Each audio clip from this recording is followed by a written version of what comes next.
凤凰、灵龟、白虎三大家族的徽章依次闪现，最后定格于一只仰望天空的狐狸。帝国建立500年后，穆恩雷夫家族因不明原因激怒了神兽，神兽就此永远抛弃了穆恩雷夫家族。穆恩雷夫公爵承担全责，被囚禁于高塔。他的幼子继承了爵位。一个金发紫瞳的男孩站立着，身披与年龄不符的沉重礼服，他就是爱丁堡。穆恩雷夫失去了神兽，穆恩雷夫家族的声望日渐衰落，剥夺其爵位的呼声四起，贵族们在阴影中窃窃私语，那个家族完蛋了，没有神兽的公爵家族简直是无稽之谈，不再是4大家族，而是3大家族了。皇帝怜悯年幼的公爵，提出了一个建议。爱丁堡跪在红毯尽头，仰望着那个身影。皇帝的提议很简单，召唤一个远古生物来取代神兽的位置。深夜的召唤仪式上，贵族们议论纷纷，那不是太危险了吗？但万一出现什么奇怪的东西？他话音未落，法阵中央光芒骤然爆裂，另一名贵族敲了敲法杖，召唤远古生物，危险与否？我们还有别的选择吗？皇室已经准许了。一个身披兜帽的召唤师举起法杖，公爵大人，请开始召唤吧。爱丁堡眼神坚定。好的，他暗自下定决心，今天将是我们忍受屈辱的最后一天，我必须抓住皇室赐予的最后机会，无论召唤出什么样的魔兽，我都会降服他，让他成为我的神兽，以此重振家族的荣耀。爱丁堡眼神一凛，必将成功。他猛地抽出佩剑，准备好。骑士们齐刷刷拔剑，剑刃出鞘声响彻大厅。召唤师高举法杖，现身吧，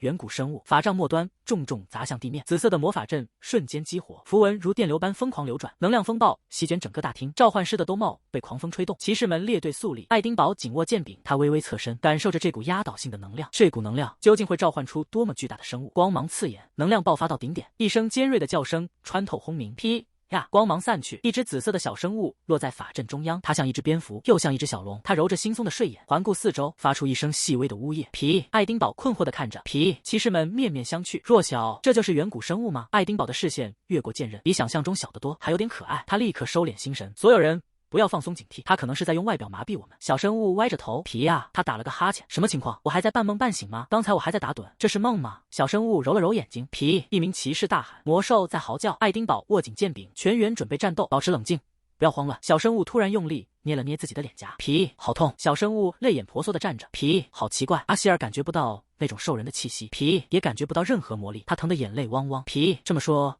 这不是梦？阿希尔猛地抬起头，环顾着冰冷的大厅，陌生的环境让他不知所措。他张开嘴，发出一声响亮的哭嚎，啊啊！阿希尔瑟缩着后退。皮，这些人不是兽人，是真正的人类，是我只在书里读到过的生物。在兽人的世界里，人类是被视为恶魔的存在，会把兽人整个吞噬掉。但多亏了他那位不同寻常的母亲，阿希尔知道的并不一样。记忆中的花园阳光明媚，一个金发女子侧卧在草地上，阿希尔趴在她的臂弯里。皮呀，女子轻声说道：“我的阿希尔，你注定要被这个世界的男主角召唤。”阿希尔困惑地抬起头，男主角？那是什么？他就是那个会消灭我们所有兽人的男孩。女子继续解释，而你很不幸，只是一个被他召唤出来然后杀掉的龙套。女子抬手轻抚脸颊，哎，我的女儿竟然是个龙套。阿希尔昏昏欲睡。男主角龙套。女子轻拍着阿希尔，对，别担心，就算是龙套，只要演好第一个角色就能活下来，照我教你的去做，你就能改变故事。阿希尔发出疑问的叫声。皮！女子看着远方，首先那个人类男孩几乎肯定会有黑暗的过去。女子继续说着，好好安慰他，他就会成为你的盟友。皮！然后你要修复他和他父亲之间的裂痕，因为他们几乎肯定关系不睦。之后，但记住，你们不是同类，你绝不能接受。你要优雅的把他让给人类女主角，做到这些，那个男孩就会让你叫他丈夫，丈夫，他的父亲则会让你叫他岳父，岳父。阿希尔昏昏欲睡。皮呀，我女儿很聪明，我知道你懂了，对吧？皮！阿希尔猛然惊醒，早知道当时就该好好听妈妈的话。皮！但我确实记住了2件事，因为阿希尔很聪明。爱丁堡举剑前指，怪物，束手就擒，你已经被包围了。阿希尔浑身一颤，皮，感觉好可怜。2名骑士在一旁低语，要攻击吗？阿希尔眼泪在打转，他听不懂人类的话。皮，阿希尔抽泣着，他需要一块白手帕。阿希尔的脑海中浮现出一位戴眼镜的老师，即便语言不通也可以交流。老师挥舞着一块白手帕，当你遇到人类时，挥动白手帕，他们就会知道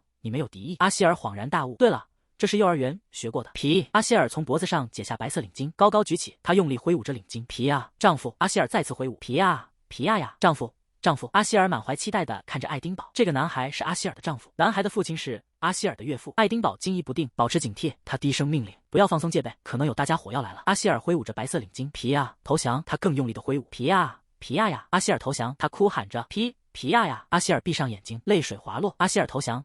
阿希尔发出尖叫，他挥舞着一块白布。另一名骑士仔细观察，他头上还顶着一块蛋壳，这么小，应该还是个婴儿吧？他听得懂我们说话吗？爱丁堡面无表情地注视着阿希尔，身体颤抖，小声呜咽。阿希尔投降，投降！爱丁堡用剑的尖端举着一块白布，递给阿希尔。我知道你想说什么，别哭了。阿希尔抽噎着停下，那是给给阿希尔的吗？阿希尔埋首于白布，好香的味道。也许丈夫不想吃掉阿希尔。爱丁堡转向一名兜帽法师，能对这只魔兽施展翻译咒语吗？兜帽法师点头，可以。法师举起权杖，杖顶的宝石闪烁光芒。阿希尔被光芒笼罩，发出尖叫。阿希尔猛地一震，又阿希尔的声音再次响起：阿希尔不好吃。爱丁堡俯身凝视着泪眼汪汪的阿希尔。一名灰发管家走进大厅，公爵大人。恕我冒昧，阿希尔坐在一个移动餐车上，他太小了，不足以成为您的神兽。灰发管家继续说，不如向皇宫申请，再次举行召唤仪式。爱丁堡肩膀微颤，你知道我们为这次召唤向皇宫献上了多少吗？阿希尔被推车推过长廊，神兽。爱丁堡补充道，如果再次召唤，家族的财政状况将岌岌可危。灰发管家面露难色，但是公爵大人。爱丁堡抱起阿希尔，阿希尔乖乖不动。爱丁堡侧过脸，确认他有什么能力之后再决定也不迟。一扇华丽的金色大门缓缓开启，几名侍从躬身退后。爱丁堡抱着阿希尔走进房间，怎么办？他要把我烤了吃掉。爱丁堡将阿希尔放在一张桌子上。喂，爱丁堡俯视着阿希尔，你应该叫我主人，而不是丈夫。爱丁堡补充道，如果不想这么叫，就叫我的名字。阿希尔歪着头，伊登伯。爱丁堡纠正，是爱丁堡，那是我的名字。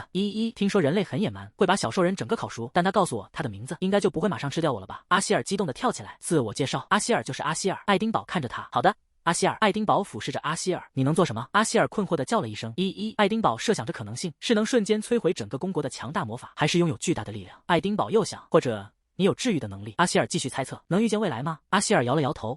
爱丁堡猛地吸气，身体微微颤抖。那么爱丁堡问，你能做什么？阿希尔奋力爬上一棵大树。阿希尔很会爬树。阿希尔在水中滑动，也很会游泳。阿希尔挺起胸膛呀。爱丁堡扶额，我觉得事情不对劲，怎么办？阿希尔不想被烤熟。阿希尔紧紧抓着白布，身体发抖。阿希尔站在桌边。阿希尔还会唱歌。阿希尔恳求道，阿希尔不好吃，求求你不要吃我，丈夫。爱丁堡脸颊泛红，我不是你丈夫。他一时语塞，看着阿希尔。阿希尔眼里噙着泪。呜咽一声，反正召唤已经失败了，还能更糟吗？爱丁堡揉着太阳穴，看着阿希尔。爱丁堡垂下眼帘，好吧，随你便。敲门声响起，侍从的声音从门外传来，公爵大人，我按您的吩咐送餐来了。爱丁堡没有回头，进来，我让他们准备了食物，以防这魔兽饿到发狂。虽然事到如今，侍从推着餐车进入房间。阿希尔好奇地张望，那是什么？侍从揭开餐盘盖，阿希尔的眼睛瞬间瞪大。那是什么？一盘沙拉上趴着一只小白兔，是兔子。爱丁堡双臂交叉，看着阿希尔的反应，怎么，太小了吗？爱丁堡继续说，如果不够，我让他们再换个大的，我不会跟你抢。放心吃吧。爱丁堡拿起一小撮调味粉，要加点调味料吗？阿希尔颤抖着后退，不能吃兔子朋友。爱丁堡面无表情，快吃！你在做什么？人类果然是危险的生物，必须马上逃离这里。阿希尔尖叫着转身，向敞开的窗户冲去。爱丁堡惊呼，你在做什么？太危险了！只要逃出这个结界房间，我就能回去。阿希尔纵身一跃，穿过窗户，坠向地面。只要穿过那扇门，就能用回归魔法回到兽人森林。阿希尔冲向大门，门把手太高了，阿希尔还不会飞。阿希尔发现一把椅子，差一点。阿希尔奋力攀爬，再高一点点。阿希尔瘫倒在地，呜咽一声。爱丁堡看着阿希尔，果然不是神兽。仆人看着这一幕，差点被阿希尔萌化了。爱丁堡转身，喂，阿希尔。阿希尔浑身一颤，爱丁堡一步步走近，阿希尔一步步后退，必须在他抓住我之前逃走，必须回到妈妈所在的兽人森林。侍从们面面相觑，门怎么飞走了？侍从们惊愕地看着门口，怎么会？奥利哈刚做的门坏了。爱丁堡上前一步，他凝视着阿希尔。爱丁堡睁大了眼睛，你刚刚喷火了吗？阿希尔泪眼汪汪，怎么办？我不是故意弄坏门的。他会把阿希尔烤成小笼烧烤吧？宏伟的大厅里，搬运工们合力抬着一块巨大的金属门板。半夜三更的，这是在做什么？一名年轻侍从满脸困惑。那个小怪物真的撞穿了山童门。另一名侍从肯定的回答，我告诉过你了，是真的。年轻侍从难以置信，天啊，他到底有多大力气？沉重的大门缓缓开启，仆人抱着一只白兔，爱丁堡抱着阿希尔，两人静静站在门外。在施工结束前，你就待在这里。阿希尔感到惊讶，他低头轻声道歉，对不起。爱丁堡轻轻将阿希尔放在地上，阿希尔发出细微的呜咽声。阿希尔垂头丧气地瘫坐着，至少我没被烤熟。他靠在熟睡的白兔身上，还好兔子朋友也活着。阿希尔回忆着，他挺直身体，喷出一小团火焰，他的脸上泛起红晕。也许他们是被伟大的阿希尔吓到了，毕竟我是一条强大的龙。阿希尔陷入沉思，人间界的魔力太稀薄了。阿希尔神情沮丧，这样下去根本无法施展回家的魔法。阿希尔的小爪子在空中比划，紫色的魔力微光闪烁又熄灭。在妈妈来接我之前，必须想办法活下去。他环顾四周，对了，我从妈妈那里借来的书。阿希尔在地板上四处翻找，玩具散落一地，勺子叮当一声掉落。阿希尔举起一本书，找到了。书的封面上写着遇到人类时的生存指南。阿希尔趴在书上，只要有这本书，我就不会被吃掉。他翻开书页，第一条，绝不战斗，立刻逃跑，并向成年兽人求助。阿希尔歪着头，可是人间界没有成年兽人啊。书上写着第二条，向人类挥舞白手帕，表示自己没有战斗意图。阿希尔垂下头，那个已经试过了。阿希尔猛然抬起头，眼神一凛，书页上画着一个骑士，文字写着人类是懦夫，欺软怕硬。阿希尔瘫在书上，即使无法反抗，也绝不退缩。书页上继续写着要表现得更凶猛，绝不能让兽人幼崽被人类看扁。阿希尔猛地站起来，小爪子重重跺地，完美。他转身跑向门口，皮衣呀，皮衣！阿希尔张开双臂，挺起胸膛。阿希尔是一条凶猛的龙，他对着空无一人的走廊发出自认为凶狠的咆哮。皮呀！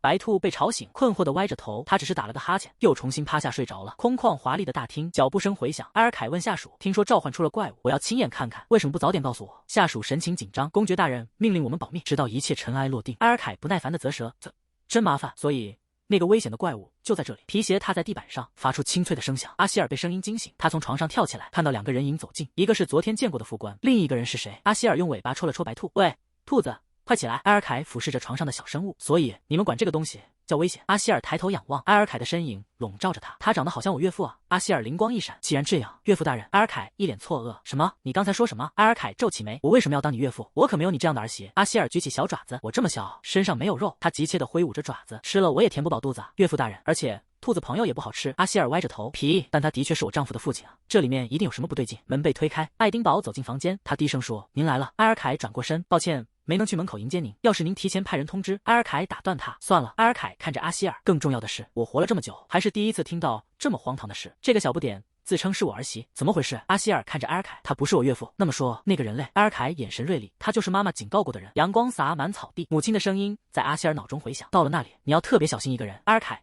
穆恩雷夫，他是男主角的祖父，穆恩雷夫家族的大公爵。阿希尔啃着草莓，在原著里，埃尔凯因为阿希尔长得像双足飞龙而讨厌他，可我不是双足飞龙啊，而且他还身患怪病，脾气更坏了。埃尔凯双臂交叉，眼神审视。妈妈说他生病了，可他看起来明明很健康。埃尔凯开口：“所以你有什么本事？”阿希尔困惑的歪头。皮。埃尔凯重复：“我问你有什么能力？力大无穷，还是善用魔法？”阿希尔兴奋地挥舞双手：“我擅长爬树，我还会游泳，唱歌也很好听。”埃尔凯转向爱丁堡：“你就打算让这种东西当你的神兽？”阿希尔挺起胸膛：“阿希尔很厉害吧？”埃尔凯看着阿希尔：“我不知道你为什么要撒谎。”阿希尔。埃尔凯的视线落在阿希尔身上：“所以这个小东西的名字是阿希尔。”爱丁堡回答：“是的。”阿希尔眼神坚定：“我没有撒谎。”爱丁堡平静地陈述：“昨天阿希尔喷火了。”阿希尔内心一震：有龙不会喷火吗？虽然那是我第一次喷出这么大的火焰。回忆的画面中，巨大的火焰吞噬了大门，那火焰击碎了山童门。埃尔凯倒吸一口凉气：“什么？”埃尔凯陷入沉思，他抚摸着下巴。埃尔凯俯视着阿希尔：“你看起来像个可怜的小东西，但似乎值得确认一下。”阿希尔惊愕地叫起来：“皮伊克，可怜的小东西！”阿希尔的小脚在地板上跺着，他竟敢侮辱龙族！阿希尔浑身冒出紫色光芒，怒吼一声：“皮伊克！”他爬上床头的栏杆，必须让他见识一下阿希尔的厉害。埃尔凯皱着眉：“那个小不点在闹什么？”爱丁堡无奈：“别管他，又是小不点，祖父小看阿希尔了。”就是这样，阿希尔的脑海中浮现出童话书的画面，一只巨大的黑龙抓着一个哭喊的人类，就像童话里的黑龙一样，绑架祖父，给他点教训。阿希尔眼神一凛，全身散发出紫色的气场，他对着埃尔凯发出低沉的咆哮。阿希尔下定决心：“准备好吧，祖父。”阿希尔与兔子溜进走廊，沿着红色地毯飞奔。行动1：收集情报。阿希尔眼神坚定，兔子紧随其后。埃尔凯真的那么说吗？我以为他不喜欢我，是因为我个子小不起眼。那种话，什么鼻涕虫？他居然那样叫我，鼻涕虫太合适了。阿希尔因为祖父成了笑柄，阿希尔怒气蒸腾，必须快点惩罚祖父。阿希尔怒气冲冲，兔子从后面拉住他，别拦我。埃尔凯的脚步停下，但他还是让我准备最新鲜的草莓，看来不是完全讨厌。埃尔凯低语：“哎。”那些珍贵的草莓，你给阿希尔准备了草莓。阿希尔双眼放光，上次吃的草莓很甜，还有更好吃的吗？不。现在草莓不重要，草莓。阿希尔耳朵一动，阿希尔奋笔疾书：鼻涕虫，草莓。此后数日，阿希尔和他的兔子朋友走遍公爵府的每个角落，持续收集情报。阿希尔放下笔，合上笔记本：很好，情报足够了，现在只要在房间里等待时机。我本以为计划很完美。阿希尔双手空空，阿希尔的笔记本不见了，一切都完了。阿希尔瘫倒在地，兔子无奈地看着他。下属走进书房，公爵早上打扫的仆人说，他发现了这个。他端上一个托盘，托盘上放着一本小小的笔记本。这是什么？爱丁堡坐在书桌前，看着尺寸，好像是阿希尔掉的。打扫细厅时，在走廊发现的。下属回答。那是在阿希尔房间的另一头。爱丁堡犹豫，稍微看一下可以吧？他缓缓翻开笔记本，封面上写着阿希尔的笔记本，字迹歪歪扭扭，看不懂写了什么，但画着绳子和兔子，还有草莓。画里的人四处走动，还有一个愤怒的魔鬼。爱丁堡认出那是祖父。画里还有彩虹和树林，鸟儿在歌唱，画风透着愉快。爱丁堡的嘴角微微上扬，太好了，他似乎适应得很好。雷电划破夜空，暴雨拍打着公爵府的窗户。阿希尔的绑架计划彻底失败，就因为弄丢了笔记本。爱丁堡望着窗外的大雨，是因为下雨吗？他看起来没什么精神，但祖父说要一起吃饭，也许能得到更好的情报。阿希尔发出微弱的叫声 ，B。阿希尔口水直流。新鲜的草莓，草莓。爱丁堡站在餐厅门口，看来我白担心了。阿希尔跟在爱丁堡脚边，开心地哼着歌。餐桌上摆满了草莓，草莓蛋糕、草莓布丁、草莓果汁，还有一整篮新鲜草莓。阿希尔双眼放光，哇，全是草莓，他要幸福的婚了。爱丁堡若有所思，确实，再看一次，真的很像个鼻涕虫。B。阿希尔不是鼻涕虫。阿希尔气得挥舞小拳头。阿尔凯双手抱胸，爱丁堡阻止，别在餐桌上说鼻涕虫这么脏的话，明明是祖父先提鼻涕虫的。阿希尔气得拍桌子。阿尔凯眼神轻蔑，太失礼了，有必要一直盯着看吗？他平时不是这么固执的孩子，一定是因为下雨。爱丁堡对阿尔凯道：“我想慎重决定，请再等我一下。”阿尔凯看着爱丁堡，好吧。我明白了。阿希尔大口吃着草莓蛋糕，发出满足的咀嚼声。阿尔凯眼神阴沉，不管怎样，这种贪吃鬼居然是神兽候选，我们家族真的无法恢复往日的力量了吗？不过他吃的确实很香。阿尔凯盯着阿希尔，你要吃到什么时候？阿希尔把一整颗草莓塞进嘴里，脸颊鼓鼓囊囊。今天下雨，不能去庭院散步了。爱丁堡看向窗外，阿尔凯回应，我本来就打算明天再去，得在冬天来临前好好欣赏秋叶。爱丁堡思索着，明天去庭院散步。阿希尔耳朵一动，那我也。阿尔凯侧过脸，不必了，听说你每天工作到很晚，应该好好休息。爱丁堡低头，是。我明白了，祖父一大早就要去散步。阿希尔恍然大悟，阿希尔的推理能力太棒了。行动2，埋伏并寻找绑架时机。阿希尔躲在秋叶茂盛的树丛里，只露出一双眼睛，紧紧盯着下方的小路。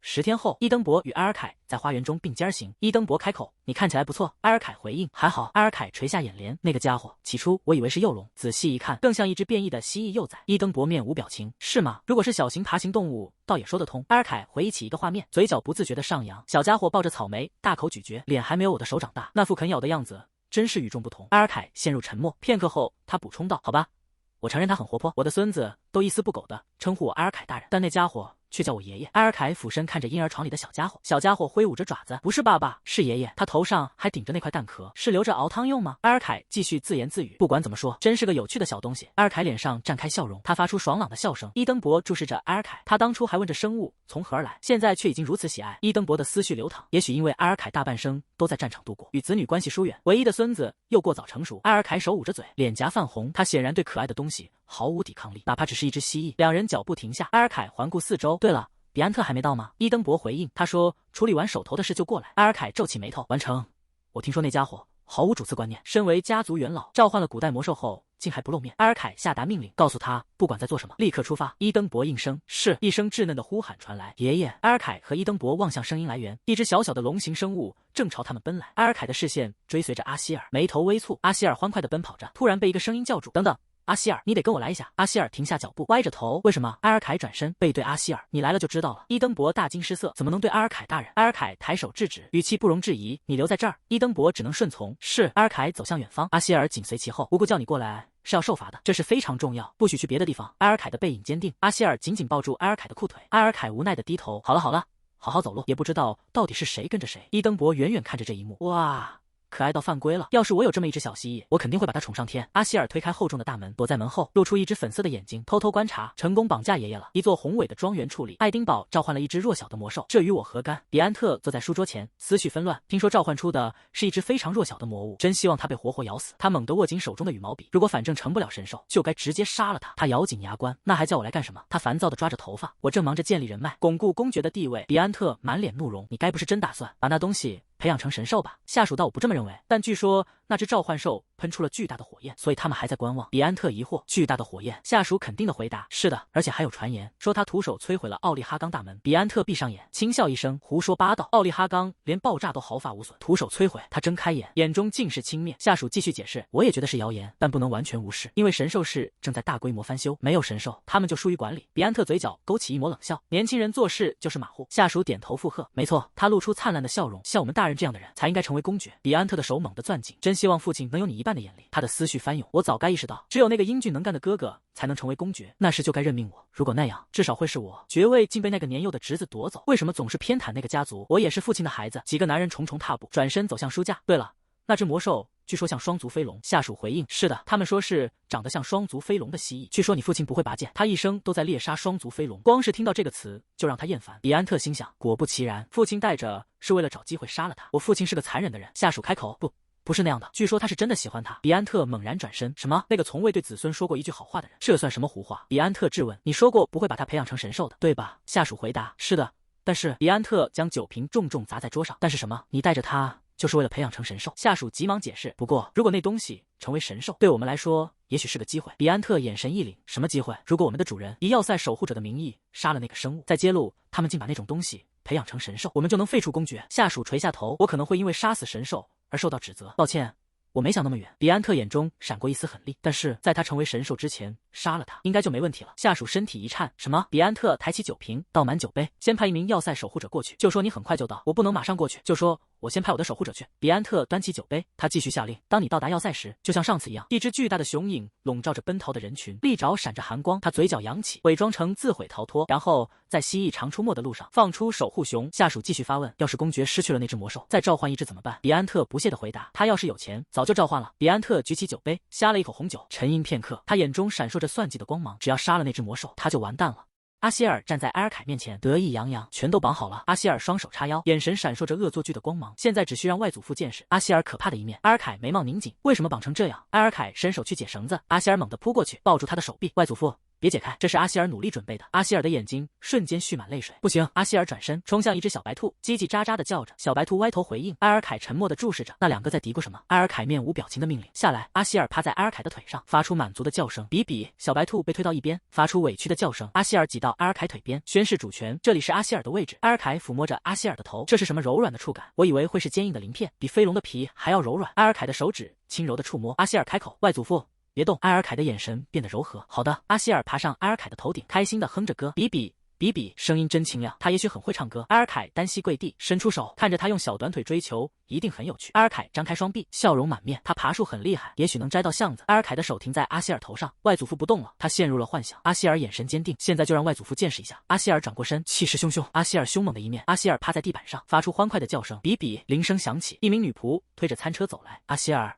该吃点心了。阿希尔眼睛一亮，草莓。埃尔凯感觉自己被抛弃了。阿希尔兴奋地大喊：外祖父，吃！阿希尔捧着一篮鲜红的草莓，口水快要流下来，好想快点吃，但要忍住。老师说过，大人先吃。阿希尔是凶猛但有礼貌的龙。小黑龙转身面对小白兔：小白兔，我们待会儿再吃。小白兔惊得后退一步。埃尔凯闭着眼：好吧，我尝一点，你也吃。阿希尔拿起一颗草莓，递到埃尔凯嘴边。埃尔凯一口吞下。阿希尔看着空空如也的手，一口就吃掉了。阿希尔拿起另一颗草莓，放进嘴里咀嚼。小白兔在一旁焦急地挥着手。埃尔凯面露微笑，虽然我不喜欢草莓，但这个还不错。一篮子草莓只剩下绿色的地。阿希尔呆住了。阿希尔泪眼汪汪，捧着空篮子。不，阿希尔因为嘴巴小吃得很慢，结果只吃了一颗草莓，也没能展现出凶猛可怕的一面。我想一个人待着。阿希尔独自走在空旷的大厅里，脚步沉重。阿希尔垂头丧气。比比，我不该绑架外祖父的。两名女仆在远处交谈，情况很严重。比亚恩特伯爵的雄使者快到了，上次我们跑出去差点就出大事了。阿希尔躲在柱子后偷听。熊比亚恩特是谁？一名女仆问。公爵能阻止他进宫吗？另一人回答。不知道，恐怕很难，不能随便阻拦比亚恩特伯爵的使者，我们暂时要小心一点。阿希尔身体一颤，那个熊朋友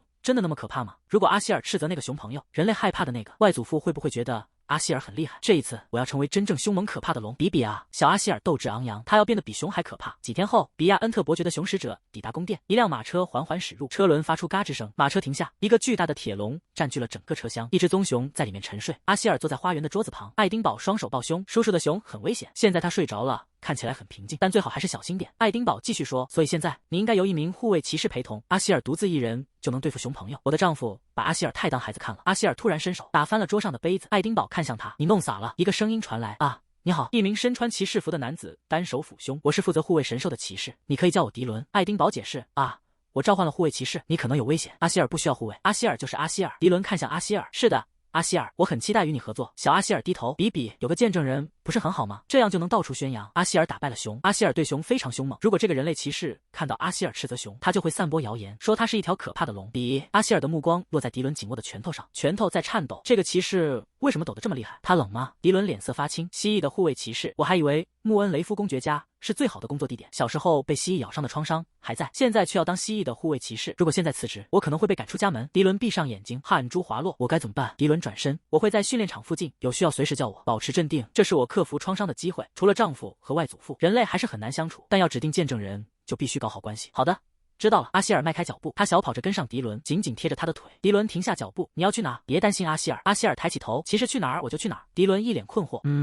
远处传来骑士们的训练声，呼喊声此起彼伏。阿希尔眼中闪烁着光芒，迪伦的身影倒映其中，他静静地注视着。迪伦感到背后有一道视线，为什么一直盯着我？阿希尔迈着小碎步，紧跟在迪伦身后。迪伦满心疑惑，为什么一起做事是变亲近的关键？在魔兽幼儿园，阿希尔总是和搭档形影不离。阿希尔扛起一根木桩，骑士迪伦震惊地看着，他手中的木桩掉落在地。阿希希尔轻松地扛着木桩冲向训练假人，迪伦目瞪口呆，木桩砸向假人，瞬间粉碎，木屑四溅，迪伦僵在原地。那个小东西，阿希尔又扛起另一根木桩，比呀！迪伦汗如雨下，他看着阿希尔，阿希尔猛地一掷，木桩精准地击中假人头部，假人被撞飞。为什么他力气这么大？那个小东西，迪伦看着眼前的一幕，满脸震惊。阿希尔一拳击出，打碎了另一个训练假人。阿希尔骄傲地挺起胸膛，发出得意的叫声。为什么他这么强？两位骑士交头接耳，听说你分到了一个好职位，但你侍奉的那位真是个麻烦精，真不明白他为什么一直弄坏木桩。卡利安递出一根细长的杆子，要不要试试这个？这是我家猫咪很喜欢的玩具，借给你用，只要摇晃它就行。谢谢你。迪伦接过逗猫棒，眼神怀疑，但这真的有用吗？粉色羽毛在空中轻晃，闪烁着微光。阿希尔猛地扑出，发出兴奋的叫声。阿希尔围着逗猫棒疯狂跳跃，迪伦盘腿坐在地上，一脸无奈地挥动着玩具。迪伦挥动着逗猫棒，手臂酸痛，但创伤似乎好了一些。他看着阿希尔独自玩耍，现在他自己也能玩了。阿希尔抱着逗猫棒打滚，一只兔子陪在旁边，他发出满足的叫声。人类让阿希尔开心，阿希尔也要给人类珍贵的东西。阿希尔面前浮现一个黑色漩涡，他探头钻了进去，找到了人类骑士，一枚闪亮的金币递到迪伦面前，拿着。迪伦一脸困惑，这是？阿希尔骄傲地挺起胸膛，这是阿希尔的礼物，你要好好珍惜。迪伦拿起金币，上面刻着可爱的动物图案，谢谢，我们分享了珍贵的东西，现在更亲近了吧？阿希尔满眼期待地看着迪伦，脸上洋溢着幸福，有了人类见证，是时候惩罚那只熊朋友了。阿希尔挥手，人类骑士，我们有地方要去，跟我来。迪伦跟在阿希尔身后，阿希尔大人，您要去哪里？作为您的护卫骑士，我有责任知道。阿希尔竖起一根小爪子，嘘，安静。迪伦停下脚步，阿希尔在走廊里蹑手蹑脚前进。阿希尔趴在地上嗅闻，我闻到朋友的味道了。迪伦伸手拦住阿希尔，您不能走这条路。阿希尔抬头看他，为什么？迪伦表情严肃，因为这条路的尽头有一只非常危险的圣兽熊，我当然有信心打败它，但让您陷入危险就是我的失职。阿希尔的眼睛亮了一下，危险的圣兽熊！阿希尔突然尖叫，看那里，走廊深处传来沉重的脚步声，一声又一声，震动越来越强。一头巨大的棕熊冲出黑暗，双眼赤红，咆哮着逼近。该死！迪伦瞬间拔剑，剑柄紧握在手，他一步上前，将阿希尔护在身后。阿希尔大人，快躲开！这是公爵交给我的第一个任务，我绝对要保护好阿希尔大人。阿希尔周身爆发出紫色光芒，阿希尔来救你了！小小的身体旋转着飞起，像一颗炮弹，直冲巨熊。巨熊一掌拍下，阿希尔撞入熊掌，巨大的冲击力扩散开来。迪伦惊恐地睁大眼睛，阿希尔大人！阿希尔转向迪伦，看到了吗？阿希尔很强吧？墙壁轰然碎裂，巨熊被撞飞出去，在地上翻滚着停下。阿希尔轻盈落地，得意地挺起胸膛。迪伦呆立原地，难以置信地看着眼前景象。不，墙壁的巨大破洞下，巨熊倒地不起。阿希尔站在熊身上，俯视着众人。难道说你独自面对了这只熊？迪伦低头，不可能。爱丁堡满脸震惊。阿希尔点头，那个小家伙独自打败了比安特家的圣兽。埃尔凯问，目击者是谁？迪伦浑身一颤，是我是阿希尔大人的护卫骑士。阿希尔大人确实是独自面对了圣兽熊，我是被阿希尔大人保护了。迪伦垂下头，手在颤抖。作为骑士，我完全失格了，就算现在被开除也无话可说。埃尔凯看向迪伦，我还有问题要问你，跟我来。埃尔凯转身命令下属，你去查谁打开了熊的笼子。阿希尔举起小爪子，阿希尔知道是谁放了熊朋友。不久之前，巨熊正在吃肉，突然被人用鞭子抽打，赶了出去。阿希尔走向倒地的巨熊，哎呀！巨熊哀嚎一声，真丢脸，我还是躺下吧。阿希尔跳上熊的背，开始比划。那个人有这样的胡子，眼睛是这样吊起来的，脸长得像这样。阿希尔双手挤压自己的脸颊，是一个人类男人。埃尔凯眉毛一挑，等等，那不是比安特家的家臣吗？埃尔凯眼神锐利，你怎么知道的？阿希尔回答。阿希尔看见了，不能出卖我的朋友，一点善意的谎言没关系。埃尔凯难以置信，你在那么远的地方就看见了？阿希尔点头，埃尔凯咬紧牙关，比安特那个混蛋，他全身散发着怒气，告诉他，如果想活命，就立刻滚过来！马上！埃尔凯突然大吼：“阿希尔！”阿希尔吓得一激灵。埃尔凯转向迪伦，护卫骑士，你跟我来，我还有事要问你。迪伦跟在埃尔凯身后离开。迪伦催促道：“阿希尔大人，您怎么还不快点跟上？”阿希尔趴在熊背上，他竟然对阿希尔大吼大叫。1小时后，训练场一片狼藉，木桩散落一地。是谁把这里搞成这样的？这样我们怎么训练？我很抱歉。阿希尔趴在熊背上，眼神委屈。阿希尔没有做错。埃尔凯和迪伦的背影消失在走廊尽头。阿希尔从熊背上滑下，祖父，等等我！爱丁堡捡起手帕，他摊开那块手帕，满是磨损的痕迹。这是他第一天就戴着的手帕，看起来很珍贵。什么时候变得这么旧了？如果他真的独自对抗了圣兽熊，阿希尔张开小小的翅膀，飞到爱丁堡面前，眼角挂着泪珠。爱丁堡看着阿希尔，眼神复杂，他紧紧攥住手帕。也许他真的能成为我们的圣兽。比安特跪倒在地，父亲，这是个误会。埃尔凯俯视着他，你已不配管理圣物了。我给你3天时间，把所有圣物都移交给爱丁堡。比安特抬头争辩，父亲，那只是个失误，而且没有人受伤，这个惩罚太重了。埃尔凯面无表情，一个家族需要2个太阳吗？比安特的瞳孔收缩，他发现了我超越哥哥，成为新公爵的野心。比安特低头，拳头紧握，我一直那么小心不让他知道，竟然因为这点小事。还有那个该死的下人，打开熊笼不引人注意，有那么难吗？他猛地抬头，怒视着眼前的下属，你是怎么办事的？让你父亲发现了这件事？比安特一脸错愕，什么？他没杀死变异蜥蜴，反而自己倒下了，这说得通吗？我甚至给圣熊喂了药，让他更具攻击性，这完全不合逻辑。比安特逼近下属，那个人是个强大的护卫，对吧？下属紧张的回答，是的。据说他是前帝国骑士，身手了得。但即便如此，他也无法击败弗雷耀的圣雄。就算10个骑士联手，也没机会。比安特猛地转身，拳头砸在桌面上。那只变异蜥蜴到底是什么东西？难道他们用了比我调制的药更强的东西吗？下属低头，我会调查的。比安特手掌握紧，这不是调查就能解决的事。我的圣兽已经死了，3天之内，我必须把所有圣物交给爱丁堡。是父亲把我推向了绝路。比安特仿佛身处悬崖边，再错一步即是地狱。比安特看着跪在地上的女人，告诉我，你是来为你丈夫求情的吗？一个棕发女人跪在地上，双手紧握。是的，求求您。比安特大人，我丈夫只是奉命行事。比安特面露愠色，他本该把事情处理得当，被那样发现，不可原谅。棕发女人跪地叩首，求您开恩。好吧，看在你恳求的如此真切，我就再给你一次机会，一个让你替丈夫赎罪的机会。棕发女人泪流满面，我该怎么做？比安特俯视着他。2天后的中午，我会安排与父亲会面，在此之前，把这个放进他的酒里。一只手递出绿色的小药瓶，瓶身华丽，命令在脑中回响：杀了他！皮亚！阿希尔四处张望，我的手帕去哪了？他钻进沙发底下。哦不，皮亚！阿希尔的小脸皱起，我想他丢了，那是妈妈给我做的，我想他了。门外传来脚步声，我可以进来吗？丈夫。阿希尔抬起头，进来吧。门开了，爱丁堡的身影出现。爱丁堡走近，他的眼睛有点红。如果你累了，我可以离开。阿希尔的声音从沙发后传来。没事。爱丁堡开口。抱歉，这么晚来，我有事想问。阿希尔歪着头。皮。爱丁堡看着他，你1个月前你喷火烧毁了山童大门，现在又在战斗中击败了圣雄，你似乎非常强大。爱丁堡坐下，仔细一想，他最近确实引起了不少骚动，但你刚被召唤时为什么要装弱？以那种力量，你本可以轻易击败我或骑士们。阿希尔抱着手帕，在他的眼中，我的丈夫和人类真的那么弱吗？老师们说过，人类会一口吞掉凶猛的野兽，这是想让我放松警惕，然后吃掉我的新计谋吗？但阿希尔是一条聪明的龙，我才不会上这种荒唐的当。人类很弱，阿希尔只是手下留情，毕竟阿希尔是强大又可怕的龙。爱丁堡微微一笑，原来你一直在手下留情，谢谢你。爱丁堡递出手帕，给你，我捡到了你掉的东西。阿希尔的手帕。爱丁堡从怀中拿出准备的礼物，手帕已经很旧了，所以我找了件相似的东西代替，一个崭新的手帕静静躺在盒子里。如果你不喜欢，不用也没关系。阿希尔抱着新手帕，不，丈夫。我喜欢，谢谢你，也谢谢你找到了阿希尔的手帕。爱丁堡眼神坚定，或许我将用余生来后悔今天的选择。然而，阿希尔站在沙发上，小小的身体挺直，看，这也很适合阿希尔。当爱丁堡凝视那双眼睛，那双闪烁着光芒，直倒映着自己的眼睛，他感到，即便一切出错，也不会后悔。平时的我会再次彻底测试阿希尔的力量，再做最终决定。但这一次，我不想，这不是小事，这是迎接与我共度一生的圣兽的时刻。这一次，我可以遵从自己的内心吗？窗外夜空深邃，不要因夜空黑暗而哭泣，月光的祝福会照亮你的路。爱丁堡单膝跪地，作为穆恩雷夫家族的继承人，我，爱丁堡。穆恩雷夫，请求你成为我的圣兽。圣兽。阿希尔歪着头，什么是圣兽？爱丁堡尴尬的笑了。圣兽是贵族的象征和力量，与家主同行，受万人敬仰。阿希尔的头脑一片空白，对一个幼小的生物来说，这太复杂了。爱丁堡换了个说法，意思是家族的守护者。阿希尔的眼睛瞬间亮起，家族的守护者，听起来好厉害，这样人类就不会轻易小看阿希尔了。阿希尔在沙发上跳起来，明白了，阿希尔要做圣兽。爱丁堡温柔地看着他，谢谢你，从今往后我会满足你的一切愿望。爱丁堡手按胸口，我以我的名字起誓。阿希尔跳下沙发，真的吗？那么阿希尔伸出小爪子，那就和阿希尔结婚吧。爱丁堡的瞳孔瞬间放大，他愣住了，看着眼前的小生物，一个幼龙形态的女孩，紧紧抱着他的手臂，仿佛宣示着一场同志的婚礼。阿希尔伸出爪子，轻轻拉住爱丁堡的衣袖，嫁给阿希尔。爱丁堡脸颊泛红，结结巴巴的开口，结婚。阿希尔肯定的点头，爱丁堡脸更红了，他小心翼翼的确认，你喜欢我吗？阿希尔的声音响起。阿希尔不喜欢丈夫。爱丁堡困惑地看着阿希尔。什么？爱丁堡追问。那你为什么要那么说？阿希尔解释。妈妈说，召唤阿希尔的男孩就是阿希尔的丈夫。林间光影斑驳。阿希尔的声音响起。我还不懂，妈妈为什么让我叫人类丈夫？但妈妈从没错过。溪水潺潺，在兽人世界，婚姻就是2个合得来的人一起生活。所以阿希尔的爸爸也有5个丈夫。爱丁堡恍然大悟啊。你妈妈的话，那你也必须契约结婚。我的母亲生下我就去世了。爱丁堡独自站在一幅无脸女人的画像前，背影瘦小而孤独。如果我有一个温柔的母亲，父亲也许就不会失去神兽，家族也不会因此没落。我以为不会有人爱我这个败家子，所以接受3公主的政治联姻是拯救家族的唯一方法。我也曾渴望像父母一样拥有一段因爱结合的婚姻。爱丁堡垂下头，但最后我注定只能政治联姻吗？爱丁堡下定决心，包办婚姻也是婚姻，我们结婚吧。阿希尔开口。当然，这不代表我讨厌丈夫。爱丁堡一脸茫然。